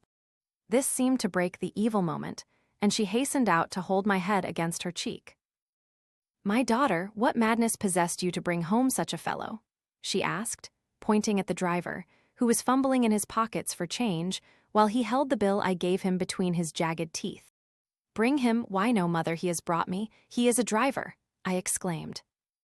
Upon this revelation, my mother threw her arms about me and apologized for her mistaken inference. We laughed away the momentary hurt. Then she built a brisk fire on the ground in the tepee and hung a blackened coffee pot on one of the prongs of a forked pole which leaned over the flames. Placing a pan on a heap of red embers, she baked some unleavened bread. This light luncheon she brought into the cabin and arranged on a table covered with a checkered oilcloth. My mother had never gone to school, and though she meant always to give up her own customs for such of the white man's ways as pleased her, she made only compromises. Her 2 windows, directly opposite each other, she curtained with a pink-flowered print. The naked logs were unstained, and rudely carved with the axe so as to fit into one another. The sod roof was trying to boast of tiny sunflowers, the seeds of which had probably been planted by the constant wind. As I leaned my head against the logs, I discovered the peculiar odor that I could not forget. The rains had soaked the earth and roof, so that the smell of damp clay was but the natural breath of such a dwelling. "Mother, why is not your house cemented? Do you have no interest in a more comfortable shelter?" I asked, when the apparent inconveniences of her home seemed to suggest indifference on her part. "You forget, my child, that I am now old, and I do not work with beads anymore. Your brother Dawei, too, has lost his position, and we are left without means to buy even a morsel of food," she replied. Dawei was a government clerk in our reservation when I last heard from him. I was surprised upon hearing what my mother said concerning his lack of employment. Seeing the puzzled expression on my face, she continued, "Dawei. Oh, has he not told you that the great father at Washington sent a white son to take your brother's pen from him? Since then, Dawei has not been able to make use of the education the Eastern school has given him." I found no words with which to answer satisfactorily. I found no reason with which to cool my inflamed feelings. Dawei was a whole day's journey off on the prairie, and my mother did not expect him until the next day. We were silent. When, at length, I raised my head to hear more clearly the moaning of the wind in the corner logs, I noticed the daylight streaming into the dingy room through several places where the logs fitted unevenly. Turning to my mother, I urged her to tell me more about Dawei's trouble, but she only said, "Well, my daughter, this village has been these many winters a refuge for white robbers. The Indian cannot complain to the Great Father in Washington without suffering outrage for it here. Dawei tried to secure justice for our tribe in a small matter, and today you see the folly of it." Again, though she stopped to hear what I might say, I was silent. "My child, there is only one source of justice, and I have been praying steadfastly to the Great Spirit to avenge our wrongs," she said, seeing I did not move my lips. My shattered energy was unable to hold longer any faith, and I cried out desperately, "Mother, don't pray again. The Great Spirit does not care if we live or die. Let us not look for good or justice. Then we shall not be disappointed. My child, do not talk so madly. There is Taku Iyat in Wasaka, one to which I pray," she answered, as she stroked my head again as she used to do when I was a smaller child. Footnote 1, an absolute power. Eli. My mother's curse upon white settlers. One black night, Mother and I sat alone in the dim starlight in front of our wigwam. We were facing the river as we talked about the shrinking limits of the village. She told me about the poverty-stricken white settlers who lived in caves dug in the long ravines of the high hills across the river. A whole tribe of broad-footed white beggars had rushed hither to make claims on those wild lands. Even as she was telling this, I spied a small glimmering light in the bluffs. "That is a white man's lodge where you see the burning fire," she said. Then, a short distance from it, only a little lower than the first, was another light. As I became accustomed to the night, I saw more and more twinkling lights here and there, scattered all along the wide black margin of the river. Still looking toward the distant firelight, my mother continued, "My daughter, beware of the paleface. It was the cruel paleface who caused the death of your sister and your uncle, my brave brother. It is this same paleface who offers in one palm the holy papers, and with the other gives a holy baptism of firewater. He is the hypocrite who reads with one eye, 'Thou shalt not kill,' and with the other gloats upon the sufferings of the Indian race." Then, suddenly discovering a new fire in the bluffs, she exclaimed, "Well, well, my daughter, there is the light of another white rascal." She sprang to her feet, and, standing firm beside her wigwam, she sent a curse upon those who sat around the hated white man's light. Raising her right arm forcibly into line with her eye, she threw her whole might into her doubled fist as she shot it vehemently at the strangers. Long she held her outstretched fingers toward the settlers' lodge, as if an invisible power passed from them to the evil at which she aimed. Retrospection. Leaving my mother, I returned to the school in the east. As months passed over me, I slowly comprehended that the large army of white teachers in Indian schools had a larger missionary creed than I had suspected. It was one which included self-preservation quite as much as Indian education. When I saw an opium eater holding a position as teacher of Indians, I did not understand what good was expected, until a Christian in power replied that this pumpkin-colored creature had a feeble mother to support. An inebriate paleface sat stupid in a doctor's chair, while Indian patients carried their ailments to untimely graves because his fair wife was dependent upon him for her daily food. I find it hard to count that white man a teacher who tortured an ambitious Indian youth by frequently reminding the brave changeling that he was nothing but a government pauper. Though I burned with indignation upon discovering on every side instances no less shameful than those I have mentioned, there was no present help. Even the few rare ones who have worked nobly for my race were powerless to choose workmen like themselves. To be sure, a man was sent from the Great Father to inspect Indian schools, but what he saw was usually the students' sample work made for exhibition. I was nettled by this sly cunning of the workmen who hookwinked the Indians' pale father at Washington. My illness, which prevented the conclusion of my college course, together with my mother's stories of the encroaching frontier settlers, left me in no mood to strain my eyes in searching for latent good in my white coworkers. At this stage of my own evolution, I was ready to curse men of small capacity for being the dwarfs their God had made them. In the process of my education, I had lost all consciousness of the nature world about me. Thus, when a hidden rage took me to the small, white-walled prison, which I then called my room, I unknowingly turned away from my one salvation. Alone in my room, I sat like the petrified Indian woman of whom my mother used to tell me. I wished my heart's burdens would turn me to unfeeling stone, but alive, in my tomb, I was destitute. For the white man's papers, I had given up my faith in the Great Spirit. For these same papers, I had forgotten the healing in trees and brooks. On account of my mother's simple view of life and my lack of any, I gave her up also. I made no friends among the race of people I loathed. Like a slender tree, I had been uprooted from my mother, nature, and God. I was shorn of my branches, which had waved in sympathy and love for home and friends. The natural coat of bark which had protected my oversensitive nature was scraped off to the very quick. Now a cold, bare pole I seemed to be, planted in a strange earth. Still, I seemed to hope a day would come when my mute aching head, reared upward to the sky, would flash a zigzag lightning across the heavens.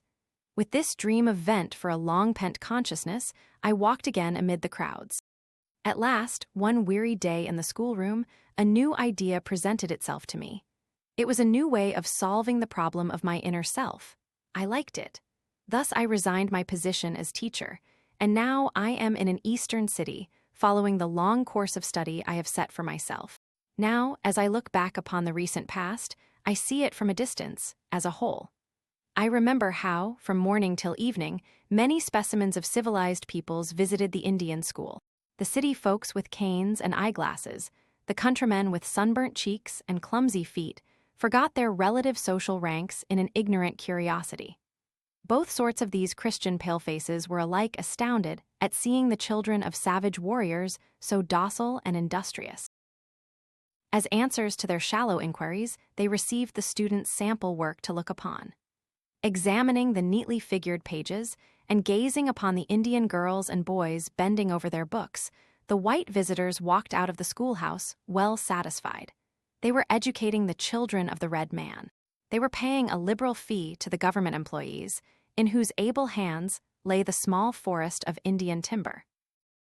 In this fashion, many have passed idly through the Indian schools during the last decade, afterward to boast of their charity to the North American Indian. But few there are who have paused to question whether real life or long-lasting death lies beneath this semblance of civilization.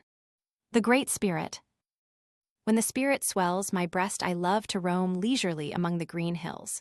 Or sometimes, sitting on the brink of the murmuring Missouri, I marvel at the great blue overhead. With half-closed eyes, I watch the huge cloud shadows in their noiseless play upon the high bluffs opposite me, while into my ear ripple the sweet, soft cadences of the river's song. Folded hands lie in my lap, for the time forgot. My heart and I lie small upon the earth like a grain of throbbing sand. Drifting clouds and tinkling waters, together with the warmth of a genial summer day, bespeak with eloquence the loving mystery round about us. During the idyll while I sat upon the sunny river brink, I grew somewhat, though my response be not so clearly manifest as in the green grass fringing the edge of the high bluff back of me. At length retracing the uncertain footpath scaling the precipitous embankment, I seek the level lands where grow the wild prairie flowers. And they, the lovely little folk, soothe my soul with their perfumed breath. Their quaint round faces of varied hue convince the heart, which leaps with glad surprise, that they, too, are living symbols of omnipotent thought. With a child's eager eye, I drink in the myriad star shapes wrought in luxuriant color upon the green. Beautiful is the spiritual essence they embody. I leave them nodding in the breeze, but take along with me their impress upon my heart. I pause to rest me upon a rock embedded on the side of a foothill facing the low river bottom. Here the stone boy, of whom the American Aborigine tells, frolics about, shooting his baby arrows and shouting aloud with glee at the tiny shafts of lightning that flash from the flying arrow beaks. What an ideal warrior he became, baffling the siege of the pests of all the land till he triumphed over their united attack. And here he lay in Yan, our great-great-grandfather, older than the hill he rested on, older than the race of men who love to tell of his wonderful career. Interwoven with the thread of this Indian legend of the rock, I fain would trace a subtle knowledge of the native folk which enabled them to recognize a kinship to any and all parts of this vast universe. By the leading of an ancient trail, I move toward the Indian village. With the strong, happy sense that both great and small are so surely enfolded in his magnitude that, without a miss, each has his allotted individual ground of opportunities, I am buoyant with good nature. Yellow Breast, swaying upon the slender stem of a wild sunflower, warbles a sweet assurance of this as I pass nearby. Breaking off the clear crystal song, he turns his wee head from side to side, eyeing me wisely as slowly I plod with moccasined feet. Then again he yields himself to his song of joy. Flit, flit hither and yon, he fills the summer sky with his swift, sweet melody. And truly does it seem his vigorous freedom lies more in his little spirit than in his wing. With these thoughts I reach the log cabin, whither I am strongly drawn by the tie of a child to an aged mother. Out bounds my four-footed friend to meet me, frisking about my path with unmistakable delight. Chen is a black shaggy dog, a thoroughbred little mongrel of whom I am very fond. Chen seems to understand many words in Sioux, and will go to her mat even when I whisper the word, though generally I think she is guided by the tone of the voice. Often she tries to imitate the sliding inflection and long drawn-out voice to the amusement of our guests, but her articulation is quite beyond my ear. In both my hands I hold her shaggy head and gaze into her large brown eyes. At once the dilated pupils contract into tiny black dots, as if the roguish spirit within would evade my questioning. Finally resuming the chair at my desk, I feel in keen sympathy with my fellow creatures, for I seem to see clearly again that all are akin. The racial lines, which once were bitterly real, now serve nothing more than marking out a living mosaic of human beings. And even here men of the same color are like the ivory keys of one instrument where each resembles all the rest, yet varies from them in pitch and quality of voice. And those creatures who are for a time mere echoes of another's note are not unlike the fable of the thin, sick man whose distorted shadow, dressed like a real creature, came to the old master to make him follow as a shadow. Thus, with a compassion for all echoes in human guise, I greet the solemn-faced, native preacher, whom I find awaiting me. I listen with respect for God's creature, though he mouth most strangely the jangling phrases of a bigoted creed. As our tribe is one large family, where every person is related to all the others, he addressed me. "Cousin, I came from the morning church service to talk with you." "Yes," I said interrogatively, as he paused for some word from me. Shifting uneasily about in the straight-backed chair he sat upon, he began, "Every holy day, Sunday, I look about our little God's house, and not seeing you there, I am disappointed. This is why I come today. Cousin, as I watch you from afar, I see no unbecoming behavior and hear only good reports of you, which all the more burns me with the wish that you were a church member. Cousin, I was taught long years ago by kind missionaries to read the Holy Book. These godly men taught me also the folly of our old beliefs. There is one God who gives reward or punishment to the race of dead men. In the upper region, the Christian dead are gathered in unceasing song and prayer. In the deep pit below, the sinful ones dance in torturing flames. Think upon these things, my cousin, and choose now to avoid the afterdoom of hell-fire. Then followed a long silence in which he clasped tighter and unclasped again his interlocked fingers. Like instantaneous lightning flashes came pictures of my own mother's making, for she, too, is now a follower of the new superstition. Knocking out the chinking of our log cabin, some evil hand thrust in a burning taper of braided dry grass, but failed of his intent, for the fire died out and the half-burned brand fell inward to the floor. Directly above it, on a shelf, lay the Holy Book. This is what we found after our return from a several days' visit. Surely some great power is hid in the sacred book. Brushing away from my eyes many like pictures, I offered midday meal to the converted Indian sitting wordless and with downcast face. No sooner had he risen from the table with "Cousin, I have relished it," than the church bell rang. Thither he hurried forth with his afternoon sermon. I watched him as he hastened along, his eyes bent fast upon the dusty road, till he disappeared at the end of a quarter of a mile. The little incident recalled to mind the copy of a missionary paper brought to my notice a few days ago, in which a Christian pugilist commented upon a recent article of mine, grossly perverting the spirit of my pen. Still, I would not forget that the pale-faced missionary and the hoodooed aborigine are both God's creatures, though small indeed their own conceptions of infinite love. A wee child toddling in a wonder world, I prefer to their dogma my excursions into the natural gardens, where the voice of the Great Spirit is heard in the twittering of birds, the rippling of mighty waters, and the sweet breathing of flowers. Here, in a fleeting quiet, I am awakened by the fluttering robe of the Great Spirit. To my innermost consciousness, the phenomenal universe is a royal mantle, vibrating with his divine breath. Caught in its flowing fringes are the spangles and oscillating brilliance of sun, moon, and stars. The soft-hearted Sioux. Beside the open fire I sat within our teepee. With my red blanket wrapped tightly about my crossed legs, I was thinking of the coming season, my 16th winter. On either side of the wigwam were my parents. My father was whistling a tune between his teeth while polishing with his bare hand a red stone pipe he had recently carved. Almost in front of me, beyond the center fire, my old grandmother sat near the entranceway. She turned her face toward her right and addressed most of her words to my mother. Now and then she spoke to me, but never did she allow her eyes to rest upon her daughter's husband, my father. It was only upon rare occasions that my grandmother said anything to him. Thus his ears were open and ready to catch the smallest wish she might express. Sometimes when my grandmother had been saying things which pleased him, my father used to comment upon them. At other times, when he could not approve of what was spoken, he used to work or smoke silently. On this night, my old grandmother began her talk about me. Filling the bowl of her red stone pipe with dry willow bark, she looked across at me. "My grandchild, you are tall and are no longer a little boy." Narrowing her old eyes, she asked, "My grandchild, when are you going to bring here a handsome young woman?" I stared into the fire rather than meet her gaze. Waiting for my answer, she stooped forward and through the long stem drew a flame into the red stone pipe. I smiled while my eyes were still fixed upon the bright fire, but I said nothing in reply. Turning to my mother, she offered her the pipe. I glanced at my grandmother. The loose buckskin sleeve fell off at her elbow and showed a wrist covered with silver bracelets. Holding up the fingers of her left hand, she named off the desirable young women of our village. "Which one, my grandchild, which one?" she questioned. "Ho," I said, pulling at my blanket in confusion. "Not yet." Here my mother passed the pipe over the fire to my father. Then she, too, began speaking of what I should do. "My son, be always active.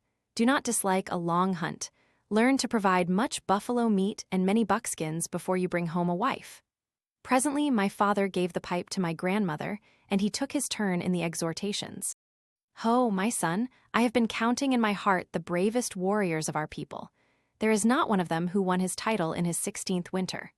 My son, it is a great thing for some brave of 16 winters to do. Not a word had I to give in answer. I knew well the fame of my warrior father. He had earned the right of speaking such words, though even he himself was a brave only at my age. Refusing to smoke my grandmother's pipe because my heart was too much stirred by their words, and sorely troubled with a fear lest I should disappoint them, I arose to go. Drawing my blanket over my shoulders, I said, as I stepped toward the entranceway, "I go to hobble my pony. It is now late in the night." 9 winter snows had buried deep that night when my old grandmother, together with my father and mother, designed my future with the glow of a campfire upon it. Yet I did not grow up the warrior, huntsman, and husband I was to have been. At the mission school, I learned it was wrong to kill. 9 winters I hunted for the soft heart of Christ and prayed for the huntsmen who chased the buffalo on the plains. In the autumn of the 10th year, I was sent back to my tribe to preach Christianity to them. With the white man's Bible in my hand and the white man's tender heart in my breast, I returned to my own people. Wearing a foreigner's dress, I walked, a stranger, into my father's village. Asking my way, for I had not forgotten my native tongue, an old man led me toward the teepee where my father lay. From my old companion, I learned that my father had been sick many moons. As we drew near the teepee, I heard the chanting of a medicine man within it. At once I wished to enter in and drive from my home the sorcerer of the plains, but the old warrior checked me. "Ho, wait outside until the medicine man leaves your father," he said. While talking, he scanned me from head to feet. Then he retraced his steps toward the heart of the camping ground. My father's dwelling was on the outer limits of the round-faced village. With every heartthrob, I grew more impatient to enter the wigwam. While I turned the leaves of my Bible with nervous fingers, the medicine man came forth from the dwelling and walked hurriedly away. His head and face were closely covered with the loose robe which draped his entire figure. He was tall and large. His long strides I have never forgot. They seemed to me then the uncanny gait of eternal death. Quickly pocketing my Bible, I went into the teepee. Upon a mat lay my father with furrowed face and gray hair. His eyes and cheeks were sunken far into his head. His sallow skin lay thin upon his pinched nose and high cheekbones. Stooping over him, I took his fevered hand. "How ate?" I greeted him. A light flashed from his listless eyes and his dried lips parted. "My son," he murmured in a feeble voice. Then again the wave of joy and recognition receded.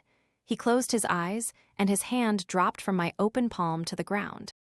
Looking about, I saw an old woman sitting with bowed head. Shaking hands with her, I recognized my mother.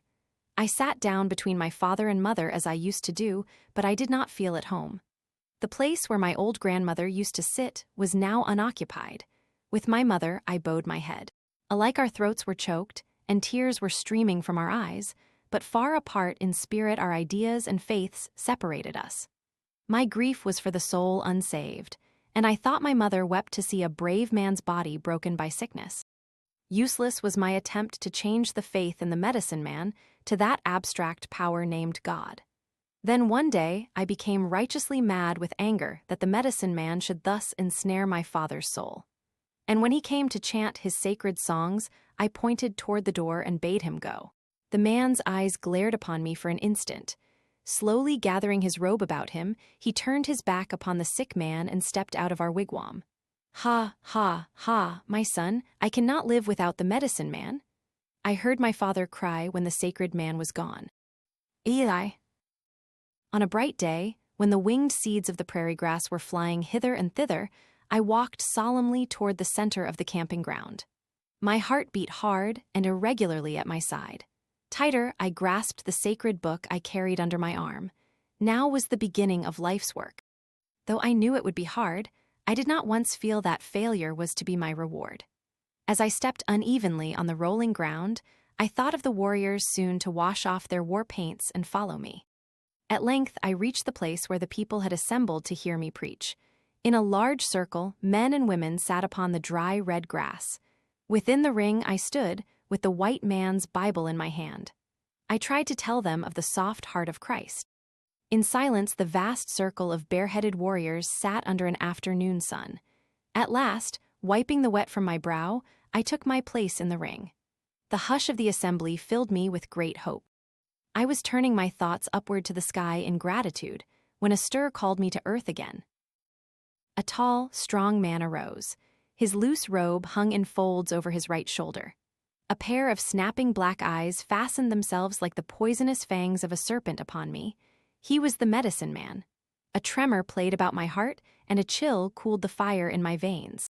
Scornfully, he pointed a long forefinger in my direction and asked, "What loyal son is he who, returning to his father's people, wears a foreigner's dress?"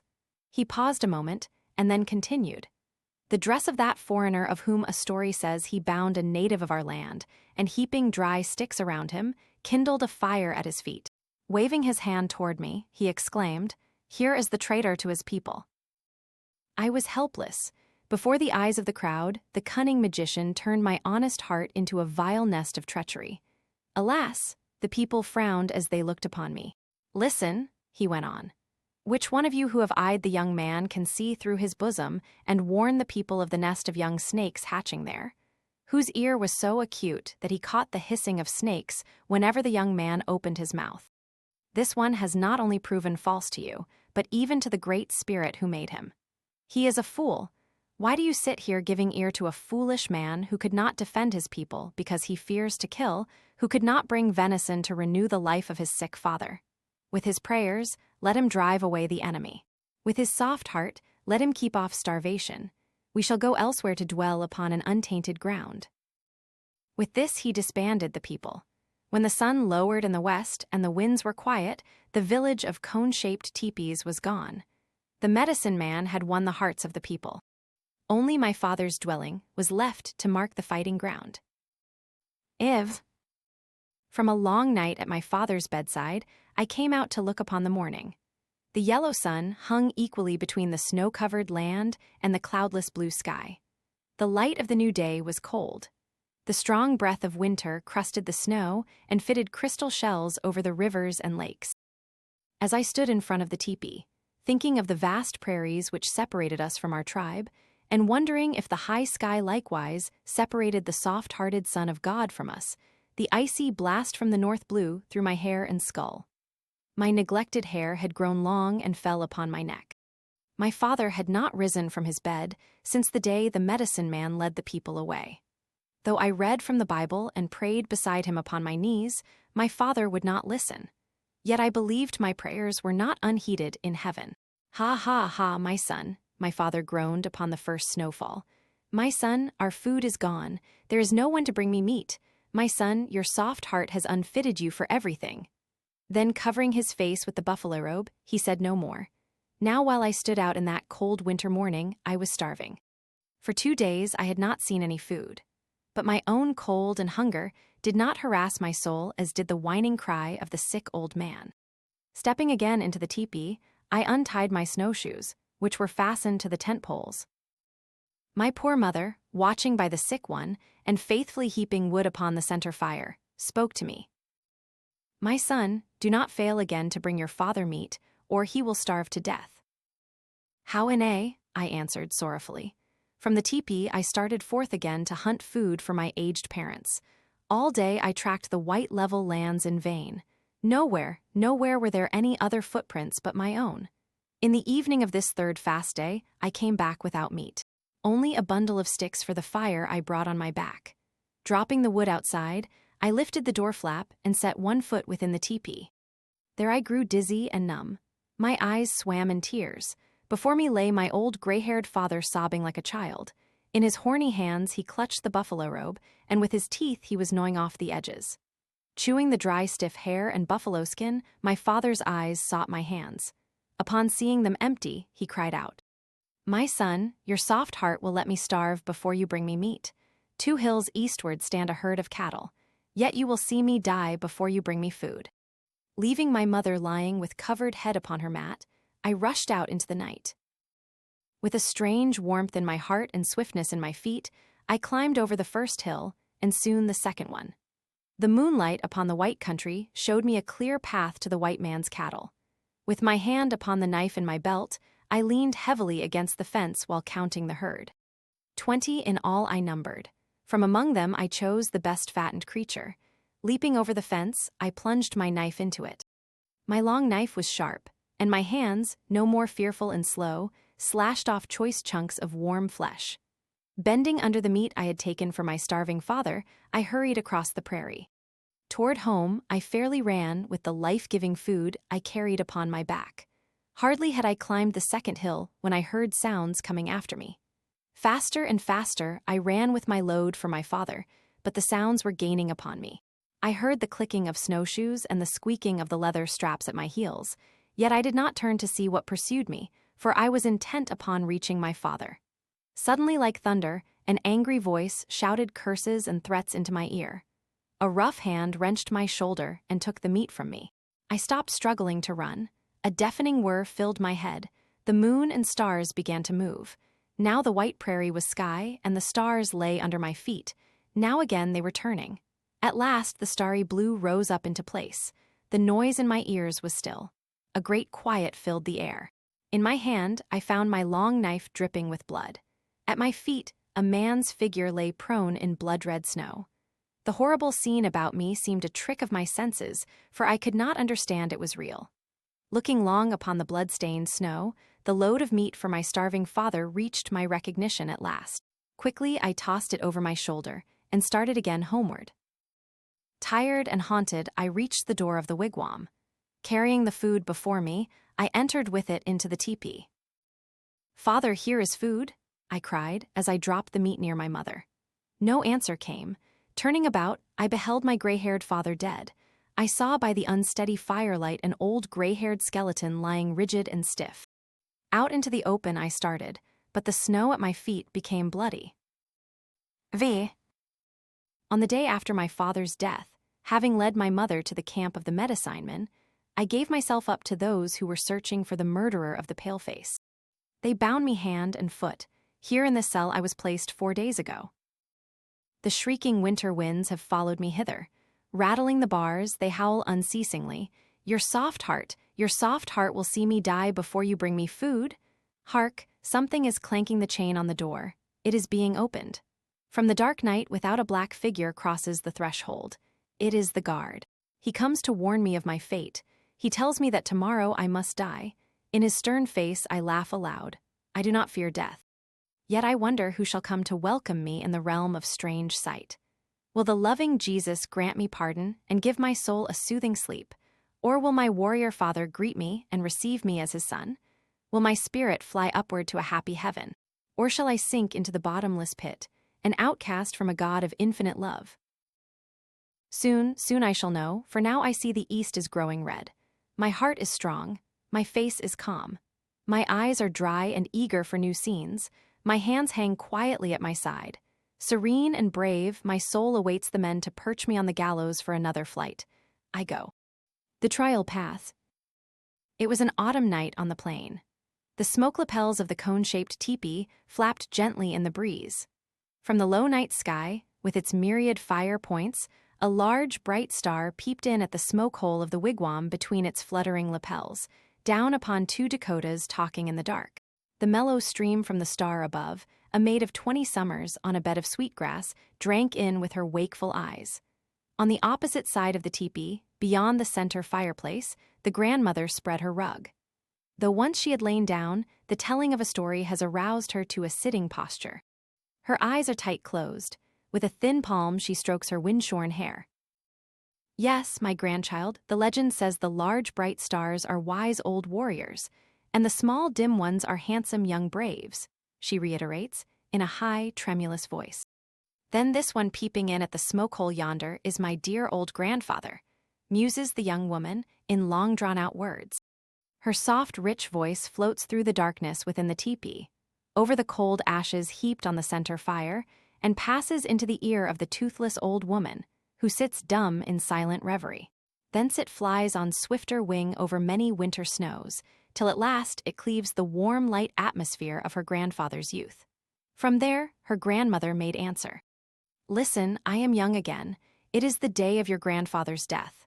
The elder one, I mean, for there were 2 of them. They were like twins, though they were not brothers. They were friends, inseparable. All things, good and bad, they shared together save one, which made them mad.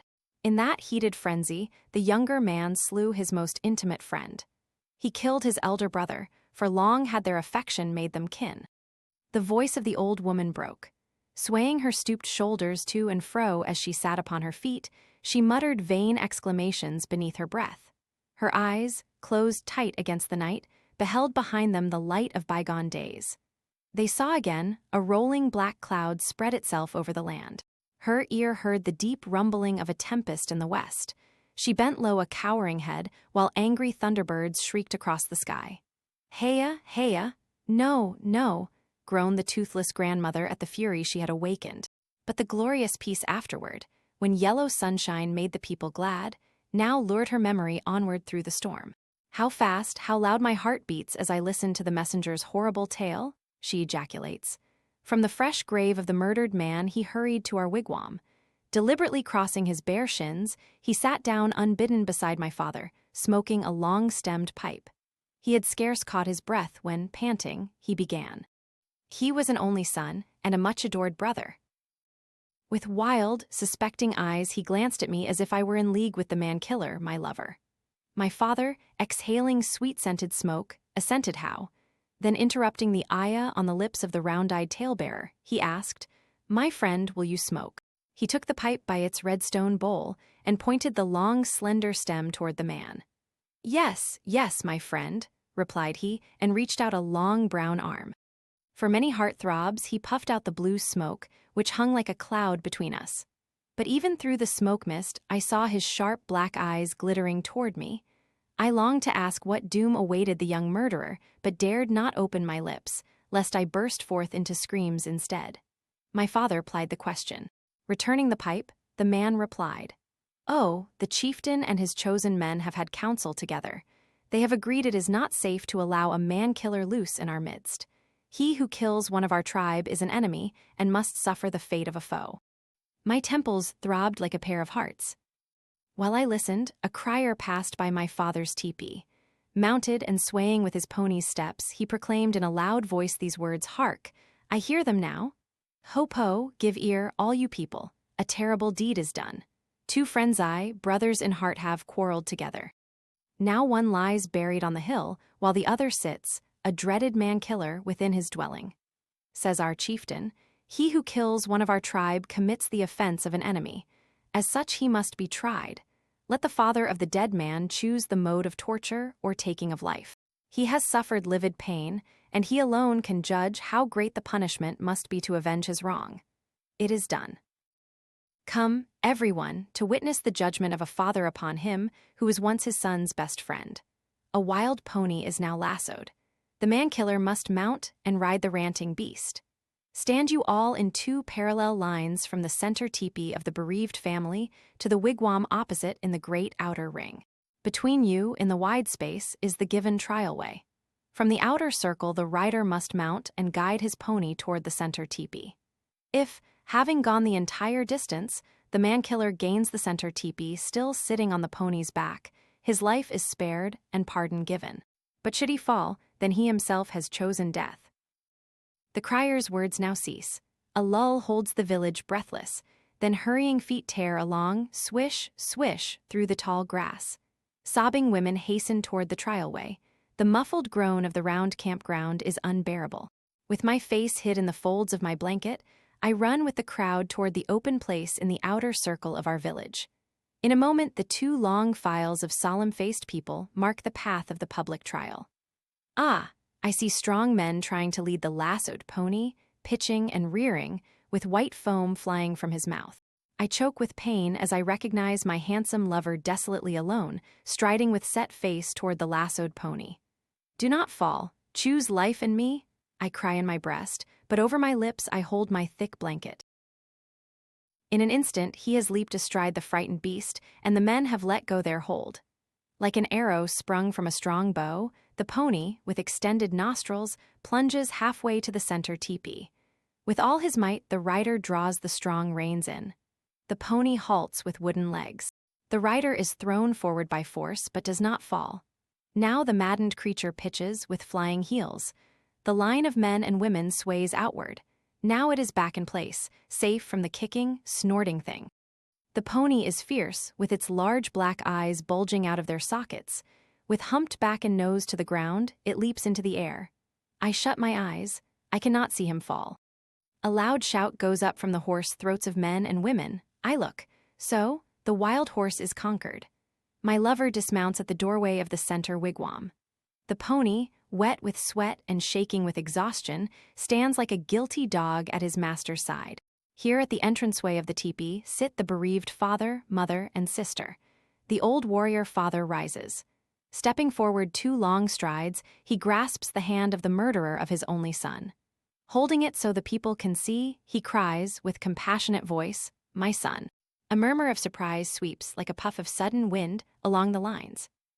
The mother, with swollen eyes, with her hair cut square with her shoulders, now rises.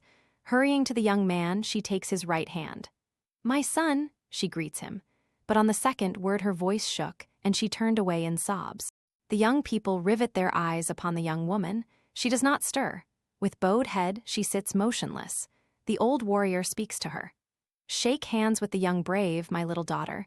He was your brother's friend for many years. Now he must be both friend and brother to you."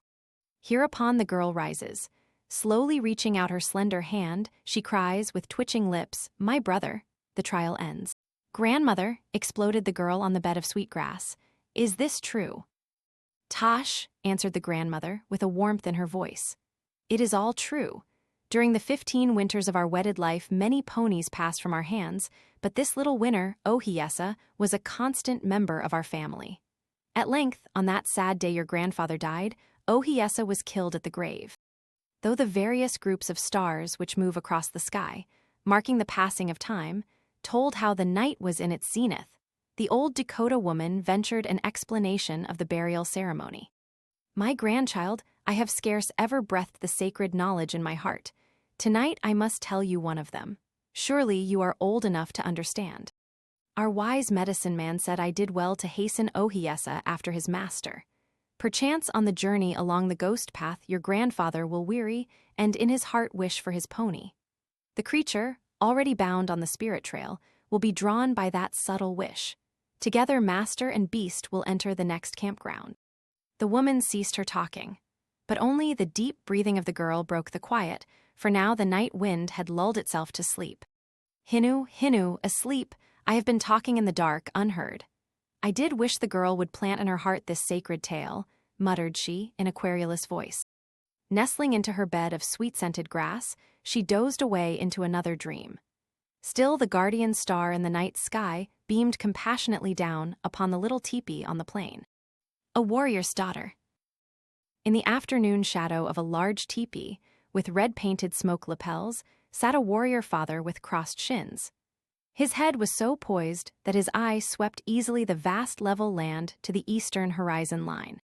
He was the chieftain's bravest warrior. He had won by heroic deeds the privilege of staking his wigwam within the great circle of teepees. He was also one of the most generous gift-givers to the toothless old people. For this, he was entitled to the red-painted smoke lapels on his cone-shaped dwelling. He was proud of his honors. He never wearied of rehearsing nightly his own brave deeds. Though by wigwam fires he prated much of his high rank and widespread fame, his great joy was a wee black-eyed daughter of 8 sturdy winters. Thus, as he sat upon the soft grass, with his wife at his side, bent over her beadwork, he was singing a dance song and beat lightly the rhythm with his slender hands. His shrewd eyes softened with pleasure as he watched the easy movements of the small body dancing on the green before him. Tusi is taking her first dancing lesson. Her tightly braided hair curves over both brown ears like a pair of crooked little horns which glisten in the summer sun.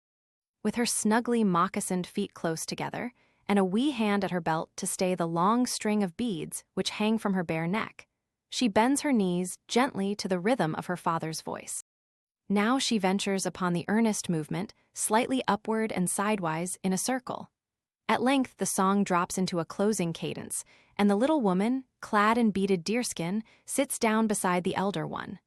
Like her mother, she sits upon her feet. In a brief moment the warrior repeats the last refrain. Again Tusi springs to her feet and dances to the swing of the few final measures. Just as the dance was finished, an elderly man, with short, thick hair loose about his square shoulders, rode into their presence from the rear and leaped lightly from his pony's back. Dropping the rawhide rein to the ground, he tossed himself lazily on the grass. "Hunhe, you have returned soon," said the warrior, while extending a hand to his little daughter. Quickly the child ran to her father's side and cuddled close to him while he tenderly placed a strong arm about her. Both father and child, eyeing the figure on the grass, waited to hear the man's report. "It is true," began the man with a stranger's accent. "This is the night of the dance." "Hunhe," muttered the warrior with some surprise. Propping himself upon his elbows, the man raised his face. His features were of the southern type. From an enemy's camp, he was taken captive long years ago by Tusi's father. But the unusual qualities of the slave had won the Sioux warrior's heart, and for the last 3 winters, the man had had his freedom. He was made real man again. His hair was allowed to grow. However, he himself had chosen to stay in the warrior's family. "Hunhe," again ejaculated the warrior father. Then turning to his little daughter, he asked, "Tusi, do you hear that?" "Yes, father, and I am going to dance tonight." With these words, she bounded out of his arm and frolicked about in glee. Hereupon, the proud mother's voice rang out in a chiding laugh. "My child, in honor of your first dance, your father must give a generous gift. His ponies are wild and roam beyond the great hill. Pray, what is he fit to offer?" she questioned, the pair of puzzled eyes fixed upon her. "A pony from the herd, mother, a fleet-footed pony from the herd," Tusi shouted with sudden inspiration. Pointing a small forefinger toward the man lying on the grass, she cried, "Uncle, you will go after the pony tomorrow?" And pleased with her solution of the problem, she skipped wildly about. Her childish faith in her elders was not conditioned by a knowledge of human limitations, but thought all things possible to grown-ups. "Hehab," exclaimed the mother, with a rising inflection, implying by the expletive that her child's buoyant spirit be not weighted with a denial. Quickly to the hard request the man replied, "How? I go if Tusi tells me so." This delighted the little one, whose black eyes brimmed over with light. Standing in front of the strong man, she clapped her small, brown hands with joy. "That makes me glad, my heart is good. Go, uncle, and bring a handsome pony," she cried. In an instant she would have frisked away, but an impulse held her tilting where she stood. In the man's own tongue, for he had taught her many words and phrases, she exploded, "Thank you, good uncle, thank you," then tore away from sheer excess of glee. The proud warrior father, smiling and narrowing his eyes, muttered approval, "How hechitu." Like her mother, Tusi has finely penciled eyebrows and slightly extended nostrils, but in her sturdiness of form, she resembles her father. A loyal daughter, she sits within her teepee making beaded deerskins for her father, while he longs to stave off her every suitor as all unworthy of his old heart's pride. But Tusi is not alone in her dwelling. Near the entranceway, a young brave is half reclining on a mat. In silence, he watches the petals of a wild rose growing on the soft buckskin. Quickly, the young woman slips the beads on the silvery sinew thread and works them into the pretty flower design. Finally, in a low, deep voice, the young man begins. The sun is far past the zenith.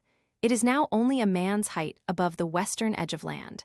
I hurried hither to tell you tomorrow I join the war party. He pauses for reply, but the maid's head drops lower over her deerskin, and her lips are more firmly drawn together. He continues. Last night in the moonlight I met your warrior father. He seemed to know I had just stepped forth from your teepee. I fear he did not like it, for though I greeted him, he was silent. I halted in his pathway. With what boldness I dared, while my heart was beating hard and fast, I asked him for his only daughter. Drawing himself erect to his tallest height, and gathering his loose robe more closely about his proud figure, he flashed a pair of piercing eyes upon me. "Young man," said he, with a cold, slow voice that chilled me to the marrow of my bones, "hear me. Naught but an enemy's scalplock, plucked fresh with your own hand, will buy Tusi for your wife." Then he turned on his heel and stalked away. Tusi thrusts her work aside. With earnest eyes, she scans her lover's face. "My father's heart is really kind. He would know if you are brave and true," murmured the daughter, who wished no ill will between her two loved ones. Then rising to go, the youth holds out a right hand. "Grasp my hand once firmly before I go, Hoy. Pray tell me, will you wait and watch for my return?" Tusi only nods assent, for mere words are vain. At early dawn, the round campground awakes into song. Men and women sing of bravery and of triumph. They inspire the swelling breasts of the painted warriors mounted on prancing ponies bedecked with the green branches of trees. Riding slowly around the great ring of cone-shaped teepees, here and there, a loud-singing warrior swears to avenge a former wrong and thrusts a bare brown arm against the purple east, calling the Great Spirit to hear his vow. All having made the circuit, the singing war party gallops away southward. Astride their ponies laden with food and deerskins, brave elderly women follow after their warriors. Among the foremost rides a young woman in elaborately beaded buckskin dress. Proudly mounted, she curbs with the single rawhide loop a wild-eyed pony. It is Tusi on her father's warhorse. Thus the war party of Indian men and their faithful women vanish beyond the southern skyline. A day's journey brings them very near the enemy's borderland. Nightfall finds a pair of twin teepees nestled in a deep ravine. Within one lounge, the painted warriors, smoking their pipes and telling weird stories by the firelight, while in the other watchful women crouch uneasily about their center fire. By the first gray light in the east, the teepees are banished. They are gone. The warriors are in the enemy's camp, breaking dreams with their tomahawks. The women are hid away in secret places in the long, thicketed ravine. The day is far spent, the red sun is low over the west. At length straggling warriors return, one by one, to the deep hollow. In the twilight they number their men. 3 are missing. Of these absent ones 2 are dead, but the third one, a young man, is a captive to the foe. Hee, lament the warriors, taking food in haste. In silence each woman, with long strides, hurries to and fro, tying large bundles on her pony's back. Under cover of night the war party must hasten homeward. Motionless, with bowed head, sits a woman in her hiding place. She grieves for her lover. In bitterness of spirit, she hears the warriors' murmuring words. With set teeth, she plans to cheat the hated enemy of their captive. In the meanwhile, low signals are given, and the war party, unaware of Tusi's absence, steal quietly away. The soft thud of pony hoofs grows fainter and fainter. The gradual hush of the empty ravine whirs noisily in the ear of the young woman. Alert for any sound of footfalls nigh, she holds her breath to listen. Her right hand rests on a long knife in her belt. Ah, yes, she knows where her pony is hid, but not yet has she need of him. Satisfied that no danger is nigh, she prowls forth from her place of hiding. With a panther's tread and pace, she climbs the high ridge beyond the low ravine. From thence she spies the enemy's campfires. Rooted to the barren bluff, the slender woman's figure stands on the pinnacle of night, outlined against a starry sky. The cool night breeze wafts to her burning ear snatches of song and drum. With desperate hate, she bites her teeth. Tusi beckons the stars to witness.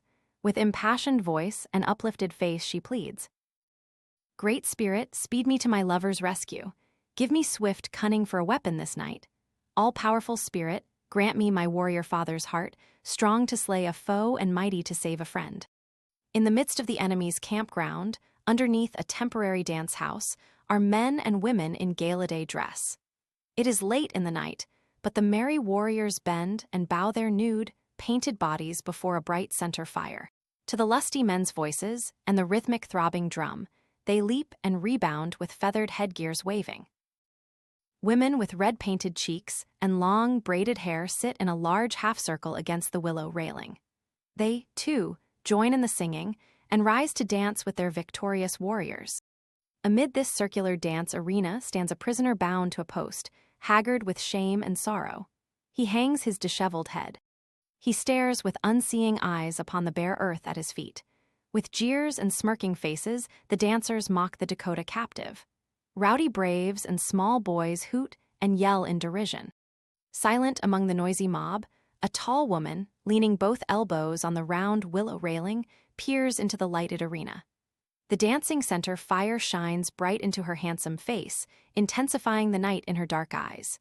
It breaks into myriad points upon her beaded dress. Unmindful of the surging throng jostling her at either side, she glares in upon the hateful, scoffing men. Suddenly she turns her head. Tittering maids whisper near her ear. There, see him now, sneering in the captive's face.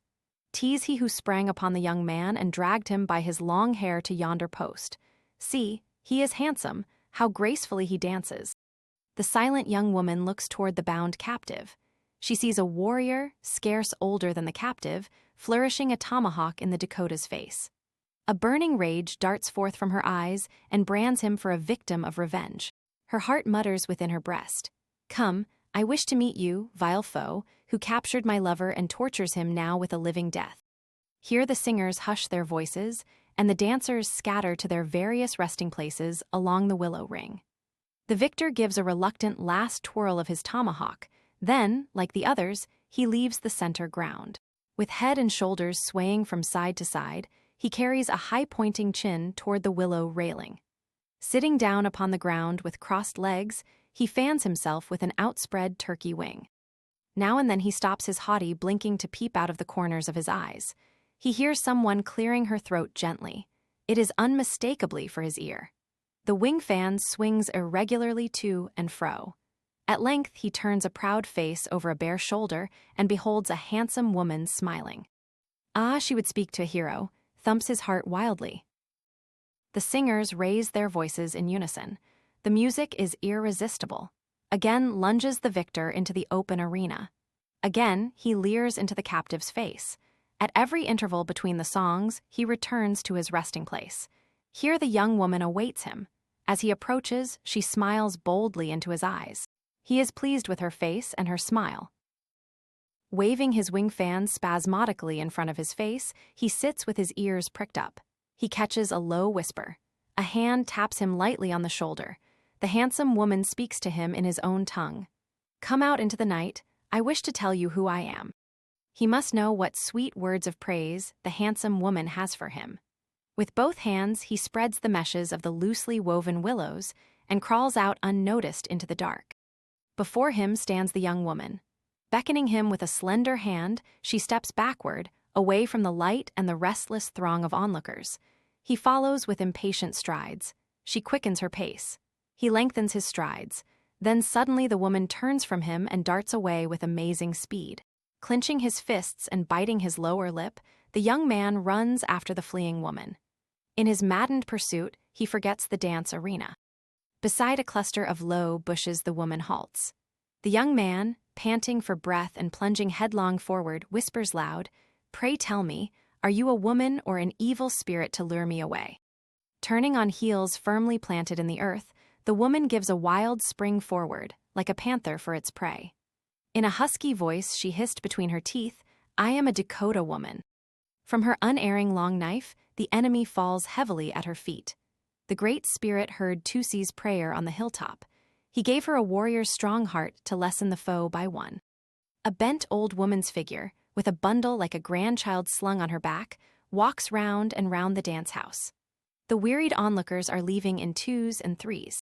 The tired dancers creep out of the willow railing, and some go out at the entranceway, till the singers, too, rise from the drum and are trudging drowsily homeward.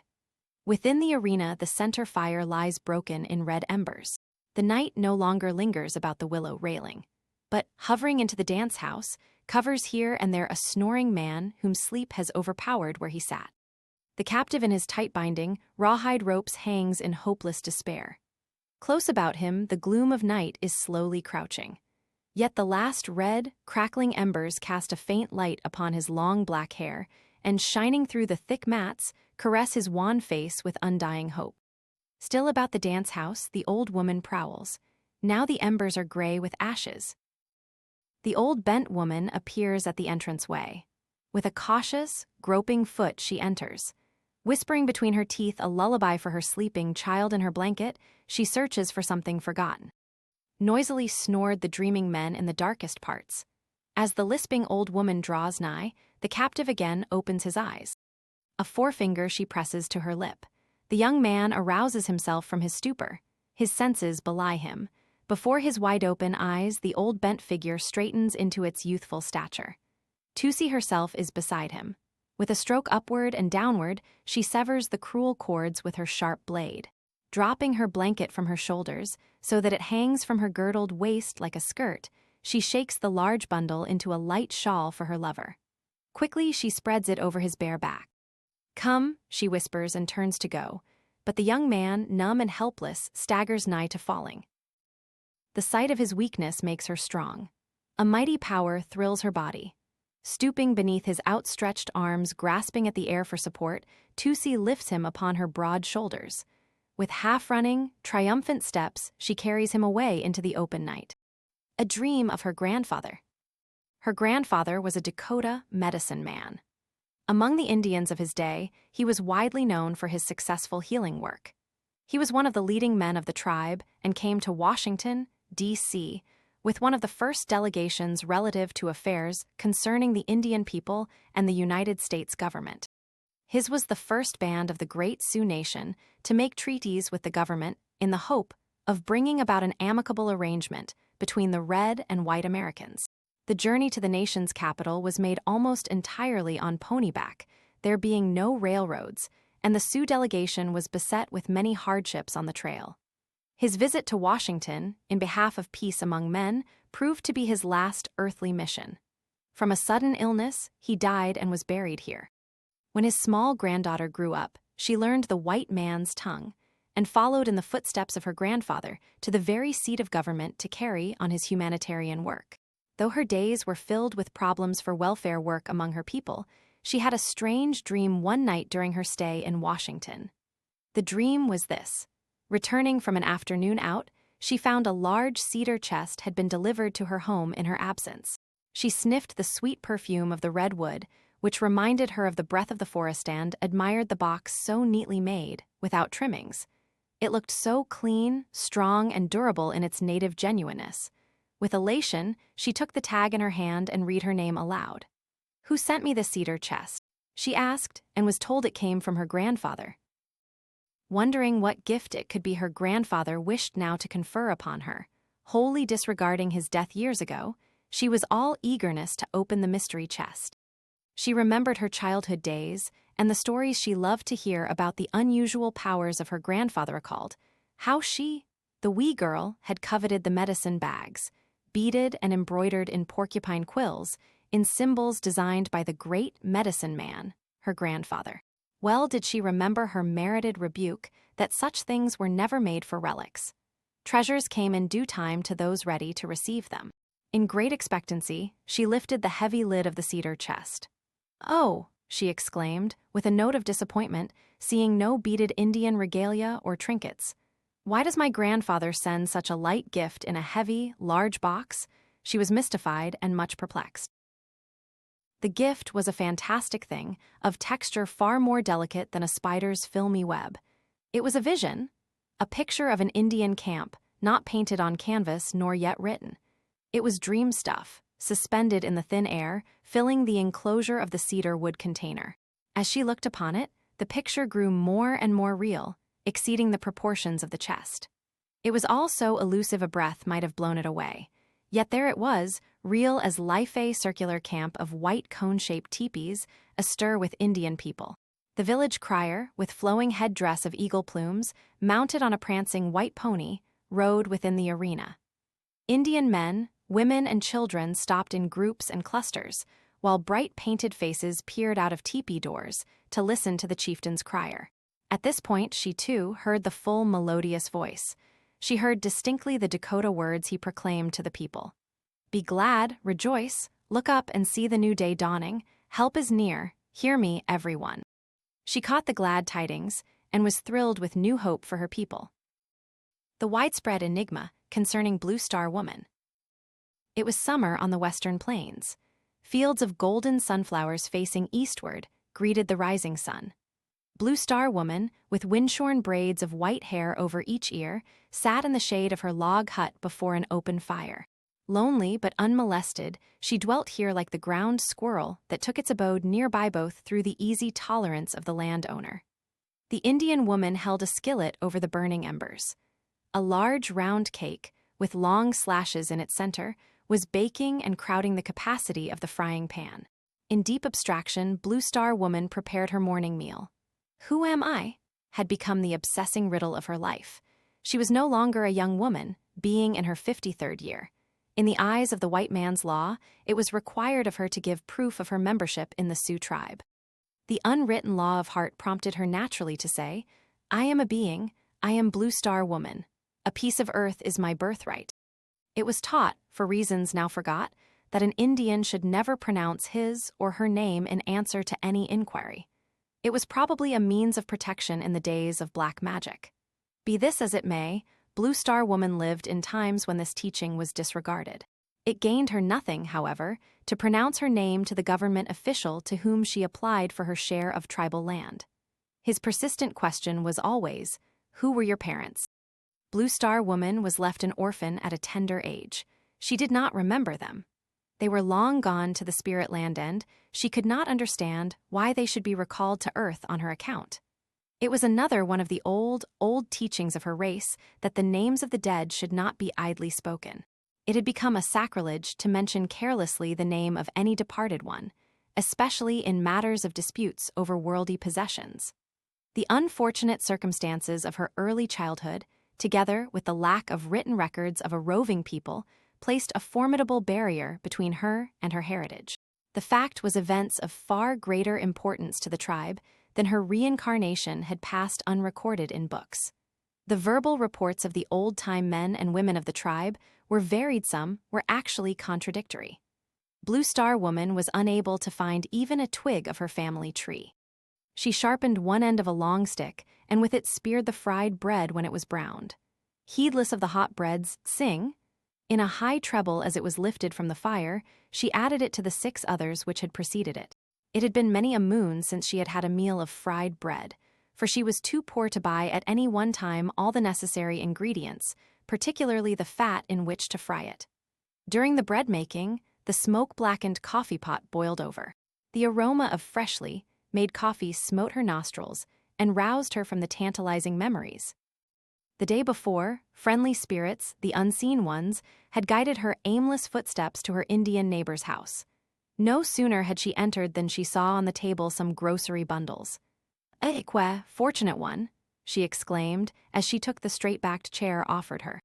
At once the Indian hostess untied the bundles and measured out a cupful of green coffee beans and a pound of lard. She gave them to Blue Star Woman, saying, "I want to share my good fortune. Take these home with you." Thus it was that Blue Star Woman had come into unexpected possession of the materials which now contributed richly to her breakfast. The generosity of her friend had often saved her from starvation. Generosity is said to be a fault of Indian people, but neither the Pilgrim Fathers nor Blue Star Woman ever held it seriously against them. Blue Star Woman was even grateful for this gift of food. She was fond of coffee, that black drink brought hither by those daring voyagers of long ago. The coffee habit was one of the signs of her progress in the white man's civilization. Also had she emerged from the teepee into a log hut, another achievement. She had learned to read the primer and to write her name. Little Blue Star attended school, unhindered by a fond mother's fears that a foreign teacher might not spare the rod with her darling. Blue Star Woman was her individual name. For untold ages, the Indian race had not used family names. A newborn child was given a brand new name. Blue Star Woman was proud to write her name, for which she would not be required to substitute another's upon her marriage, as is the custom of civilized peoples. "The times are changed now," she muttered under her breath. "My individual name seems to mean nothing." Looking out into space, she saw the nodding sunflowers, and they acquiesced with her. Their drying leaves reminded her of the near approach of autumn. Then soon, very soon, the ice would freeze along the banks of the muddy river. The day of the first ice was her birthday. She would be 54 winters old. How futile had been all these winters to secure her a share in tribal lands. A weary smile flickered across her face as she sat there on the ground like a bronze figure of patience and long-suffering. The bread-making was finished. The skillet was set aside to cool. She poured the appetizing coffee into her tin cup. With fried bread and black coffee, she regaled herself. Again her mind reverted to her riddle. The missionary preacher said he could not explain the white man's law to me. He who reads daily from the Holy Bible, which he tells me is God's book, cannot understand mere man's laws. This also puzzles me, thought she to herself. Once a wise leader of our people, addressing a president of this country, said, "I am a man, you are another. The Great Spirit is our witness." This is simple and easy to understand, but the times are changed. The white man's laws are strange. Blue Star Woman broke off a piece of fried bread between a thumb and forefinger. She ate it hungrily and sipped from her cup of fragrant coffee. I do not understand the white man's law. It's like walking in the dark. In this darkness, I am growing fearful of everything. Oblivious to the world, she had not heard the footfall of two Indian men who now stood before her. Their short-cropped hair looked blue-black in contrast to the faded civilian clothes they wore. Their white man's shoes were rusty and unpolished. To the unconventional eyes of the old Indian woman, their celluloid collars appeared like shining marks of civilization. Blue Star Woman looked up from the lap of Mother Earth without rising. "Hinu, Hinu," she ejaculated in undisguised surprise. "Pray, who are these would-be white men?" she inquired. In one voice and by an assumed relationship, the two Indian men addressed her. "Aunt, I shake hands with you." Again Blue Star Woman remarked, "Oh, indeed. These near white men speak my native tongue and shake hands according to our custom." Did she guess the truth? She would have known they were simply deluded mortals, deceiving others and themselves most of all. Boisterously laughing and making conversation, they each in turn gripped her withered hand. Like a sudden flurry of wind, tossing loose ends of things, they broke into her quiet morning hour and threw her groping thoughts into greater chaos. Masking their real errand with long-drawn faces, they feigned a concern for her welfare only. "We come to ask how you are living. We heard you were slowly starving to death. We heard you are one of those Indians who have been cheated out of their share in tribal lands by the government officials." Blue Star Woman became intensely interested. "You see, we are educated in the white man's ways," they said with protruding chests. One unconsciously thrust his thumbs into the armholes of his ill-fitting coat and strutted about in his pride. "We can help you get your land. We want to help our aunt.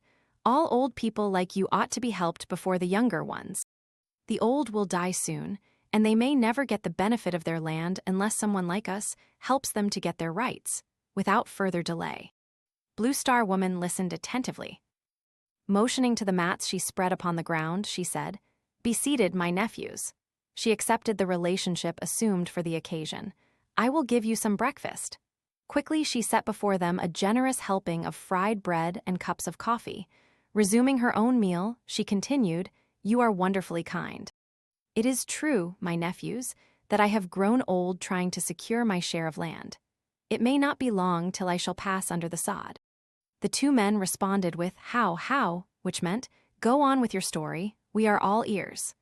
Blue Star Woman had not yet detected any particular sharpness about their ears, but by an impulse she looked up into their faces and scrutinized them. They were busily engaged in eating. Their eyes were fast upon the food on the mat in front of their crossed shins. Inwardly she made a passing observation how, like ravenous wolves, her nephews devoured their food. Coyotes in midwinter could not have been more starved. Without comment, she offered them the remaining fried cakes, and between them they took it all. She offered the second helping of coffee, which they accepted without hesitancy. Filling their cups, she placed her empty coffee pot on the dead ashes. To them, she rehearsed her many hardships. It had become a habit now to tell her long story of disappointments with all its petty details. It was only another instance of good intentions gone awry. It was a paradox upon a land of prophecy that its path to future glory be stained with the blood of its aborigines. Incongruous as it is, the two nephews, with their white associates, were glad of a condition so profitable to them. Their solicitation for Blue Star Woman was not at all altruistic. They thrived in their grafting business. They and their occupation were the byproduct of an unwieldy bureaucracy over the nation's wards.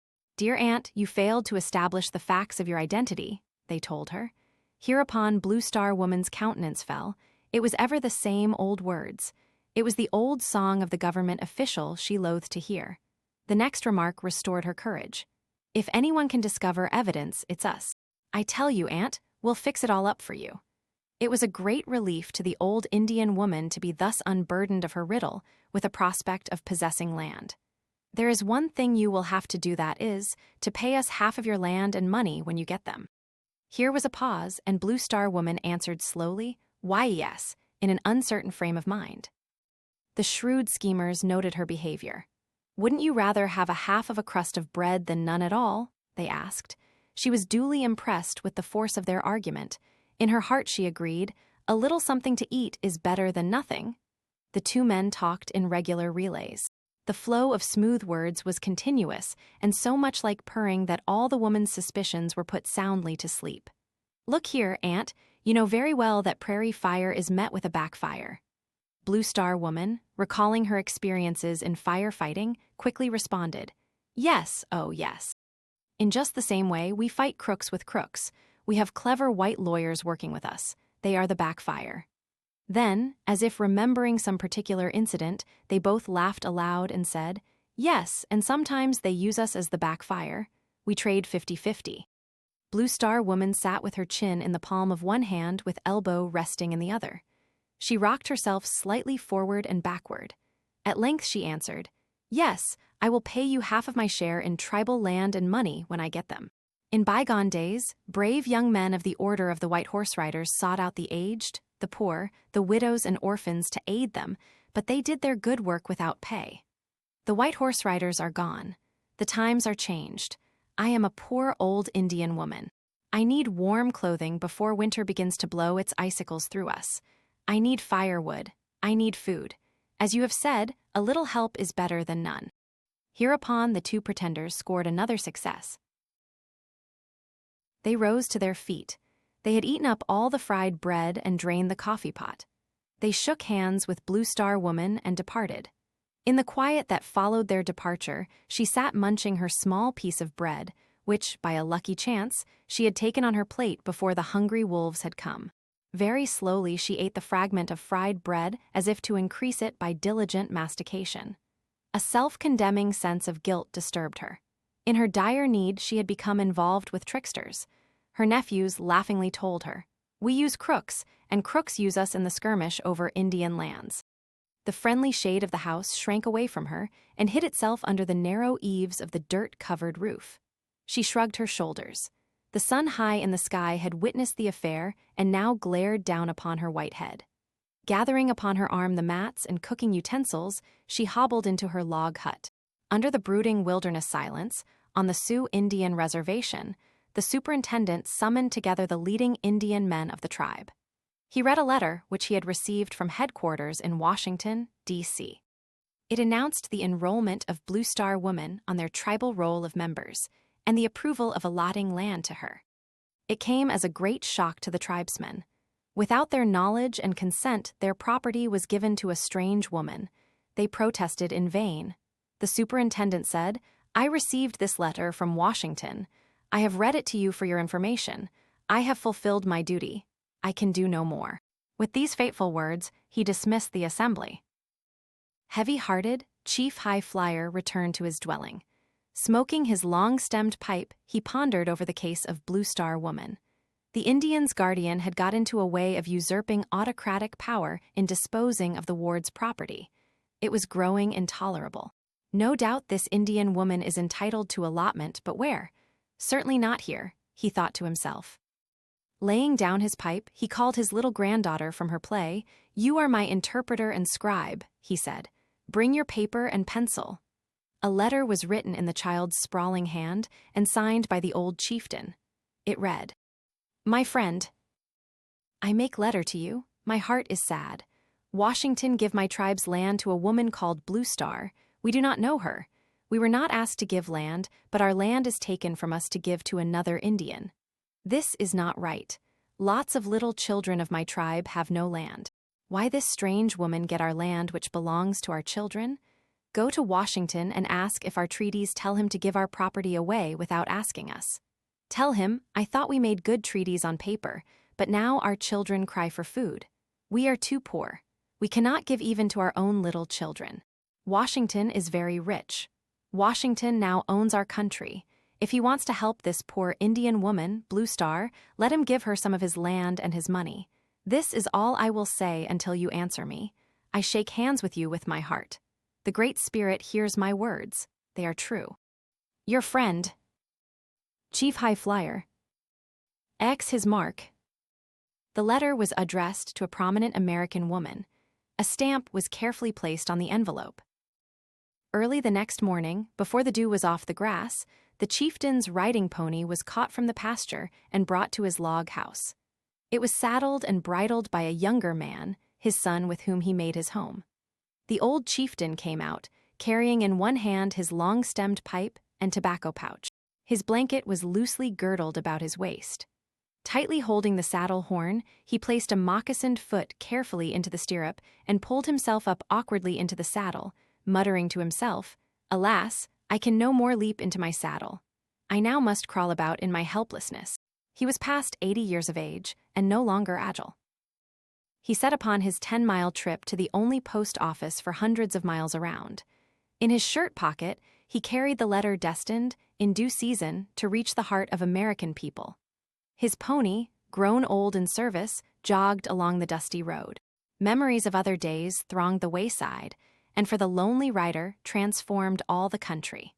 Those days were gone when the Indian youths were taught to be truthful, to be merciful to the poor. Those days were gone when moral cleanliness was a chief virtue, when public feasts were given in honor of the virtuous girls and young men of the tribe. Untold mischief is now possible through these broken ancient laws. The younger generation were not being properly trained in the high virtues. A slowly starving race was growing mad, and the pitifully weak sold their lands for a pot of porridge. He lamented. Small voice woman, my own relative is being represented as the mother of this strange blue star. The papers were made by two young Indian men who have learned the white man's ways. Why must I be forced to accept the mischief of children? My memory is clear. My reputation for veracity is well known. Small voice woman lived in my house until her death. She had only one child, and it was a boy. He held his hand over this thumping heart and was reminded of the letter in his pocket. This letter, what will happen when it reaches my good friend? He asked himself. The chieftain rubbed his dim eyes and groaned. If only my good friend knew the folly of turning my letter into the hands of bureaucrats. In face of repeated defeat, I am daring once more to send this one letter. An inner voice said in his ear, and this one letter will share the same fate of the other letters. Startled by the unexpected voice, he jerked upon the bridle reins and brought the drowsy pony to a sudden halt. There was no one near. He found himself a mile from the post office, for the cluster of government buildings, where lived the superintendent, were now in plain sight. His thin frame shook with emotion. He could not go there with his letter. He dismounted from his pony. His quavering voice chanted a bravery song as he gathered dry grasses and the dead stalks of last year's sunflowers. He built a fire, and crying aloud, for his sorrow was greater than he could bear, he cast the letter into the flames. The fire consumed it. He sent his message on the wings of fire, and he believed she would get it. He yet trusted that help would come to his people before it was too late. The pony tossed his head in a readiness to go. He knew he was on the return trip, and he was glad to travel. The wind, which blew so gently at dawn, was now increased into a gale as the sun approached the zenith. The chieftain, on his way home, sensed a coming storm.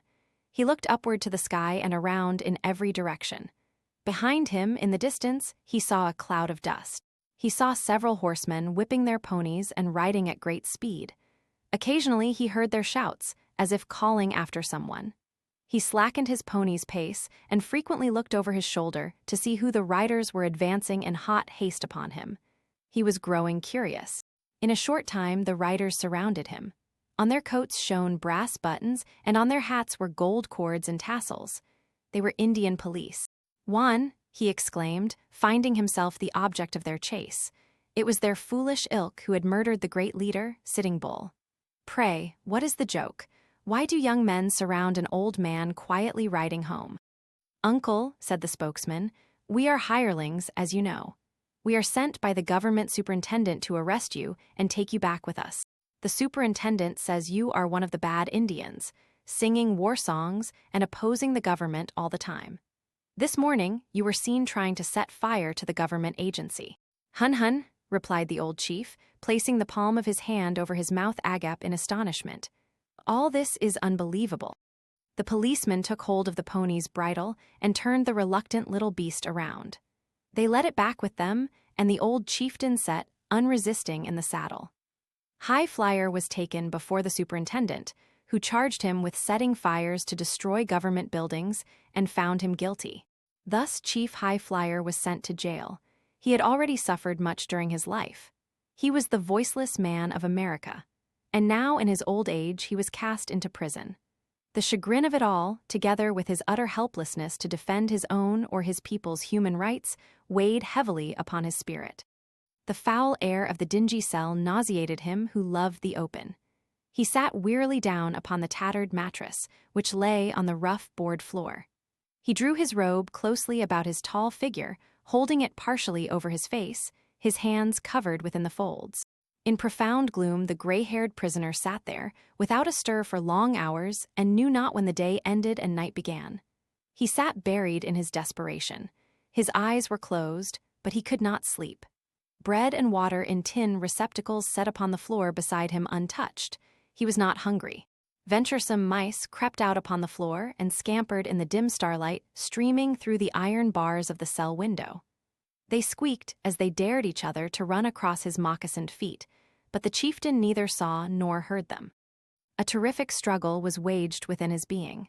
He fought as he never fought before. Tenaciously he hung upon hope for the day of salvation that hope hoary with age. Defying all odds against him, he refused to surrender faith in good people.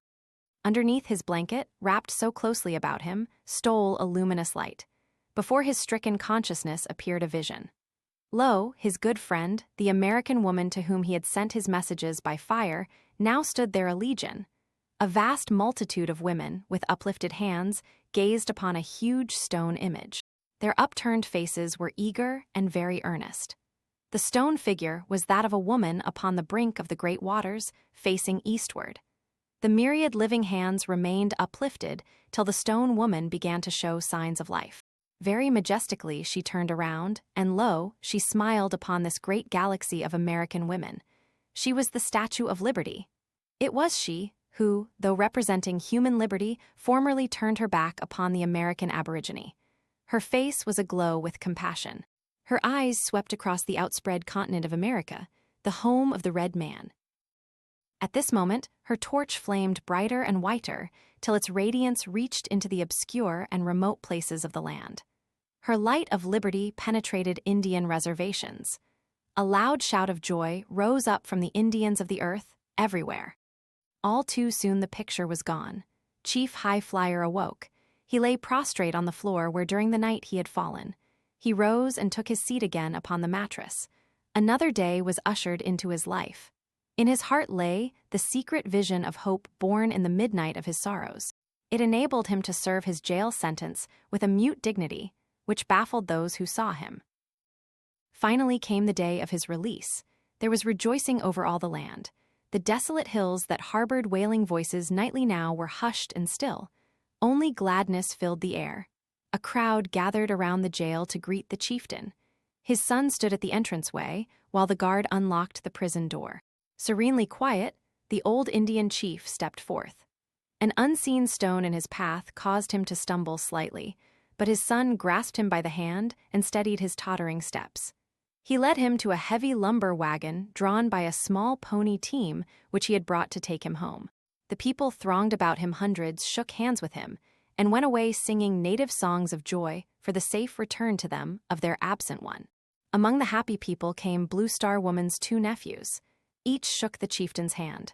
One of them held out an ink pad saying, "We are glad we were able to get you out of jail. We have great influence with the Indian Bureau in Washington, D.C. When you need help, let us know. Here, press your thumb in this pad." His companion took from his pocket a document prepared for the old chief's signature and held it on the wagon wheel for the thumb mark. The chieftain was taken by surprise. He looked into his son's eyes to know the meaning of these 2 men.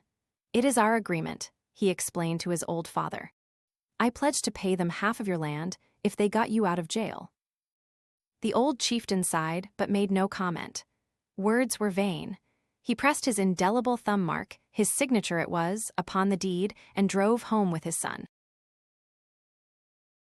America's Indian Problem. The hospitality of the American aborigine, it is told, saved the early settlers from starvation during the first bleak winters. In commemoration of having been so well received, Newport erected a cross as a sign of English dominion. With sweet words, he quieted the suspicions of Chief Powhatan, his friend. He told him that the arms of the cross represented Powhatan and himself, and the middle their united league. De Soto and his Spaniards were graciously received by the Indian princess Coffeechiquy in the south. While on a sightseeing tour, they entered the ancestral tombs of those Indians.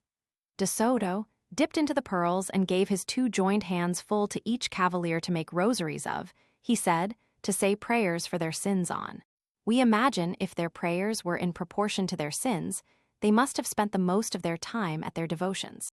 It was in this fashion that the old world snatched away the fee in the land of the new. It was in this fashion that America was divided between the powers of Europe and the Aborigines were dispossessed of their country. The barbaric rule of might from which the paleface had fled hither for refuge caught up with him again, and in the melee, the hospitable natives suffered legal disability. History tells that it was from the English and the Spanish our government inherited its legal victims, the American Indians, whom to this day we hold as wards and not as citizens of their own freedom-loving land. A long century of dishonor followed this inheritance of somebody's loot. Now the time is at hand when the American Indian shall have his day in court through the help of the women of America. The stain upon America's fair name is to be removed, and the remnant of the Indian nation, suffering from malnutrition, is to number among the invited invisible guests at your dinner tables. In this undertaking, there must be cooperation of head, heart, and hand. We serve both our own government and a voiceless people within our midst. We would open the door of American opportunity to the red man and encourage him to find his rightful place in our American life. We would remove the barriers that hinder his normal development. Wardship is no substitute for American citizenship, therefore we seek his enfranchisement. The many treaties made in good faith with the Indian by our government we would like to see equitably settled. By a constructive program, we hope to do away with the piecemeal legislation affecting Indians here and there, which has proven an exceedingly expensive and disappointing method. Do you know what your Bureau of Indian Affairs in Washington, D.C. really is? How it is organized and how it deals with wards of the nation? This is our first study. Let us be informed of facts, and then we may formulate our opinions. In the remaining space allowed me, I shall quote from the report of the Bureau of Municipal Research. In their investigation of the Indian Bureau, published by them in the September issue, 1915, number 65, Municipal Research, 261 Broadway, New York City. This report is just as good for our use today as when it was first made, for very little, if any, change has been made in the administration of Indian affairs since then. Prefatory note: while this report was printed for the information of members of Congress, it was not made a part of the report of the Joint Commission of Congress, at whose request it was prepared, and is not available for distribution. Unpublished digest of statutory and treaty provisions governing Indian funds. When in 1913 inquiry was made into the accounting and reporting methods of the Indian Office by the President's Commission on Economy and Efficiency, it was found there was no digest of the provisions of statutes and treaties with Indian tribes governing Indian funds and the trust obligations of the government. Such a digest was therefore prepared. It was not completed, however, until after Congress adjourned March 4, 1913. Then, instead of being published, it found its way into the pigeonholes in the Interior Department and the Civil Service Commission, where the working papers and unpublished reports of the Commission were ordered stored. The digest itself would make a document of about 300 pages. Unpublished outline of organization. By order of the President, the Commission, in cooperation with various persons assigned to this work, also prepared at great pains a complete analysis of the organization of every department, office, and commission of the federal government as of July 1, 1912. This represented a complete picture of the government as a whole in summary outline. It also represented an accurate picture of every administrative bureau, office, and of every operative or field station, and showed in his working relation each of the 500,000 officers and employees in the public service. The report in typewritten form was one of the working documents used in the preparation of the budget submitted by President Taft to Congress in February 1913. The budget was ordered printed by Congress, but the cost thereof was to be charged against the president's appropriation. There was not enough money remaining in this appropriation to warrant the printing of the report on organization. It, therefore, also found repose in a dark closet, too voluminous to be made part of this series. Congress alone could make the necessary provision for the publication of these materials. The documents are too voluminous to be printed as a part of this series, even if official permission were granted. It is again suggested, however, that the data might be made readily accessible and available to students by placing in Manuscript Division of the Library of Congress one copy of the unpublished reports and working papers of the President's Commission on Economy and Efficiency. This action was recommended by the Commission, but the only official action taken was to order that the materials be placed under lock and key in the Civil Service Commission. Need for special care in management. The need for special care in the management of Indian affairs lies in the fact that in theory of law the Indian has not the rights of a citizen. He has not even the rights of a foreign resident. The Indian individually does not have access to the courts. He cannot individually appeal to the administrative and judicial branches of the public service for the enforcement of his rights. He himself is considered as a ward of the United States. His property and funds are held in trust. The Indian Office is the agency of the government for administering both the guardianship of the Indian and the trusteeship of his properties. Conditions adverse to good administration. The legal status of the Indian and his property is the condition which makes it incumbent on the government to assume the obligation of protector. What is of special interest in this inquiry is to note the conditions under which the Indian Office has been required to conduct its business. In no other relation are the agents of the government under conditions more adverse to efficient administration. The influence which make for the infidelity to trusteeship, for subversion of properties and funds, for the violation of physical and moral welfare have been powerful. The opportunities and inducements are much greater than those which have operated with ruinous effect on other branches of public service and on the trustees and officers of our great private corporations. In many instances, the integrity of these have been broken down. Government machinery inadequate. Behind the sham protection, which operated largely as a blind to publicity, have been at all times great wealth in the form of Indian funds to be subverted, valuable lands, mines, oil fields, and other natural resources to be despoiled or appropriated to the use of the trader, and large profits to be made by those dealing with trustees who were animated by motives of gain. This has been the situation in which the Indian service has been for more than a century, the Indian, during all this time having his rights and properties to greater or less extent neglected. The guardian, the government, in many instances, passive to conditions which have contributed to his undoing. Opportunities still present. And still, due to the increasing value of his remaining estate, there is left an inducement to fraud, corruption, and institutional incompetence almost beyond the possibility of comprehension. The properties and funds of the Indians today are estimated at not less than 1,000 millions of dollars. There is still a great obligation to be discharged, which must run through many years. The government itself owes many millions of dollars for Indian moneys which it has converted to its own use. And it is of interest to note that it does not know, and the officers do not know, what is the present condition of the Indian funds in their keeping. Primary defects. The story of the mismanagement of Indian affairs is only a chapter in the history of the mismanagement of corporate trusts. The Indian has been the victim of the same kind of neglect, the same abortive processes, the same malpractices as have the life insurance policyholders, the bank depositor, the industrial and transportation shareholder. The form of organization of the trusteeship has been one which does not provide for independent audit and supervision. The institutional methods and practices have been such that they do not provide either a fact basis for official judgment or publicity of facts, which, if made available, would supply evidence of infidelity. In the operation of this machinery, there has not been the means provided for effective official scrutiny, and the public conscience could not be reached. Ample precedents to be followed. Precedents to be followed are ample.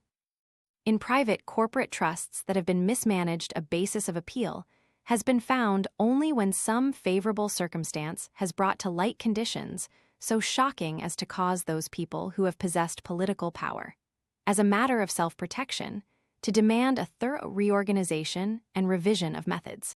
The same motive has lain back of legislation for the Indian, but the motive to political action has been less effective, for the reason that in the past, the Indians who have acted in self-protection have either been killed or placed in confinement.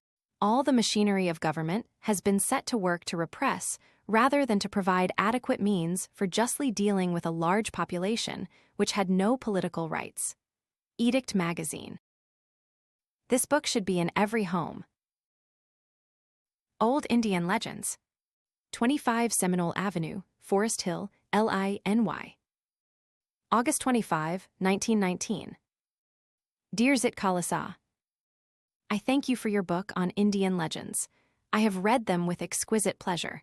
Like all folk tales, they mirror the child life of the world. There is in them a note of wild, strange music. You have translated them into our language in a way that will keep them alive in the hearts of men. They are so young, so fresh, so full of the odors of the virgin forest untrod by the foot of white man. The thoughts of your people seem dipped in the colors of the rainbow, palpitant with the play of winds, eerie with the thrill of a spirit world unseen but felt and feared. Your tales of birds, beast, tree, and spirit cannot but hold captive the hearts of all children. They will kindle in their young minds that eternal wonder which creates poetry and keeps life fresh and eager. I wish you and your little book of Indian tales all success. I am always, sincerely your friend. Signed, Helen Keller. Thanks for listening to American Indian Stories by Zitkala Sa.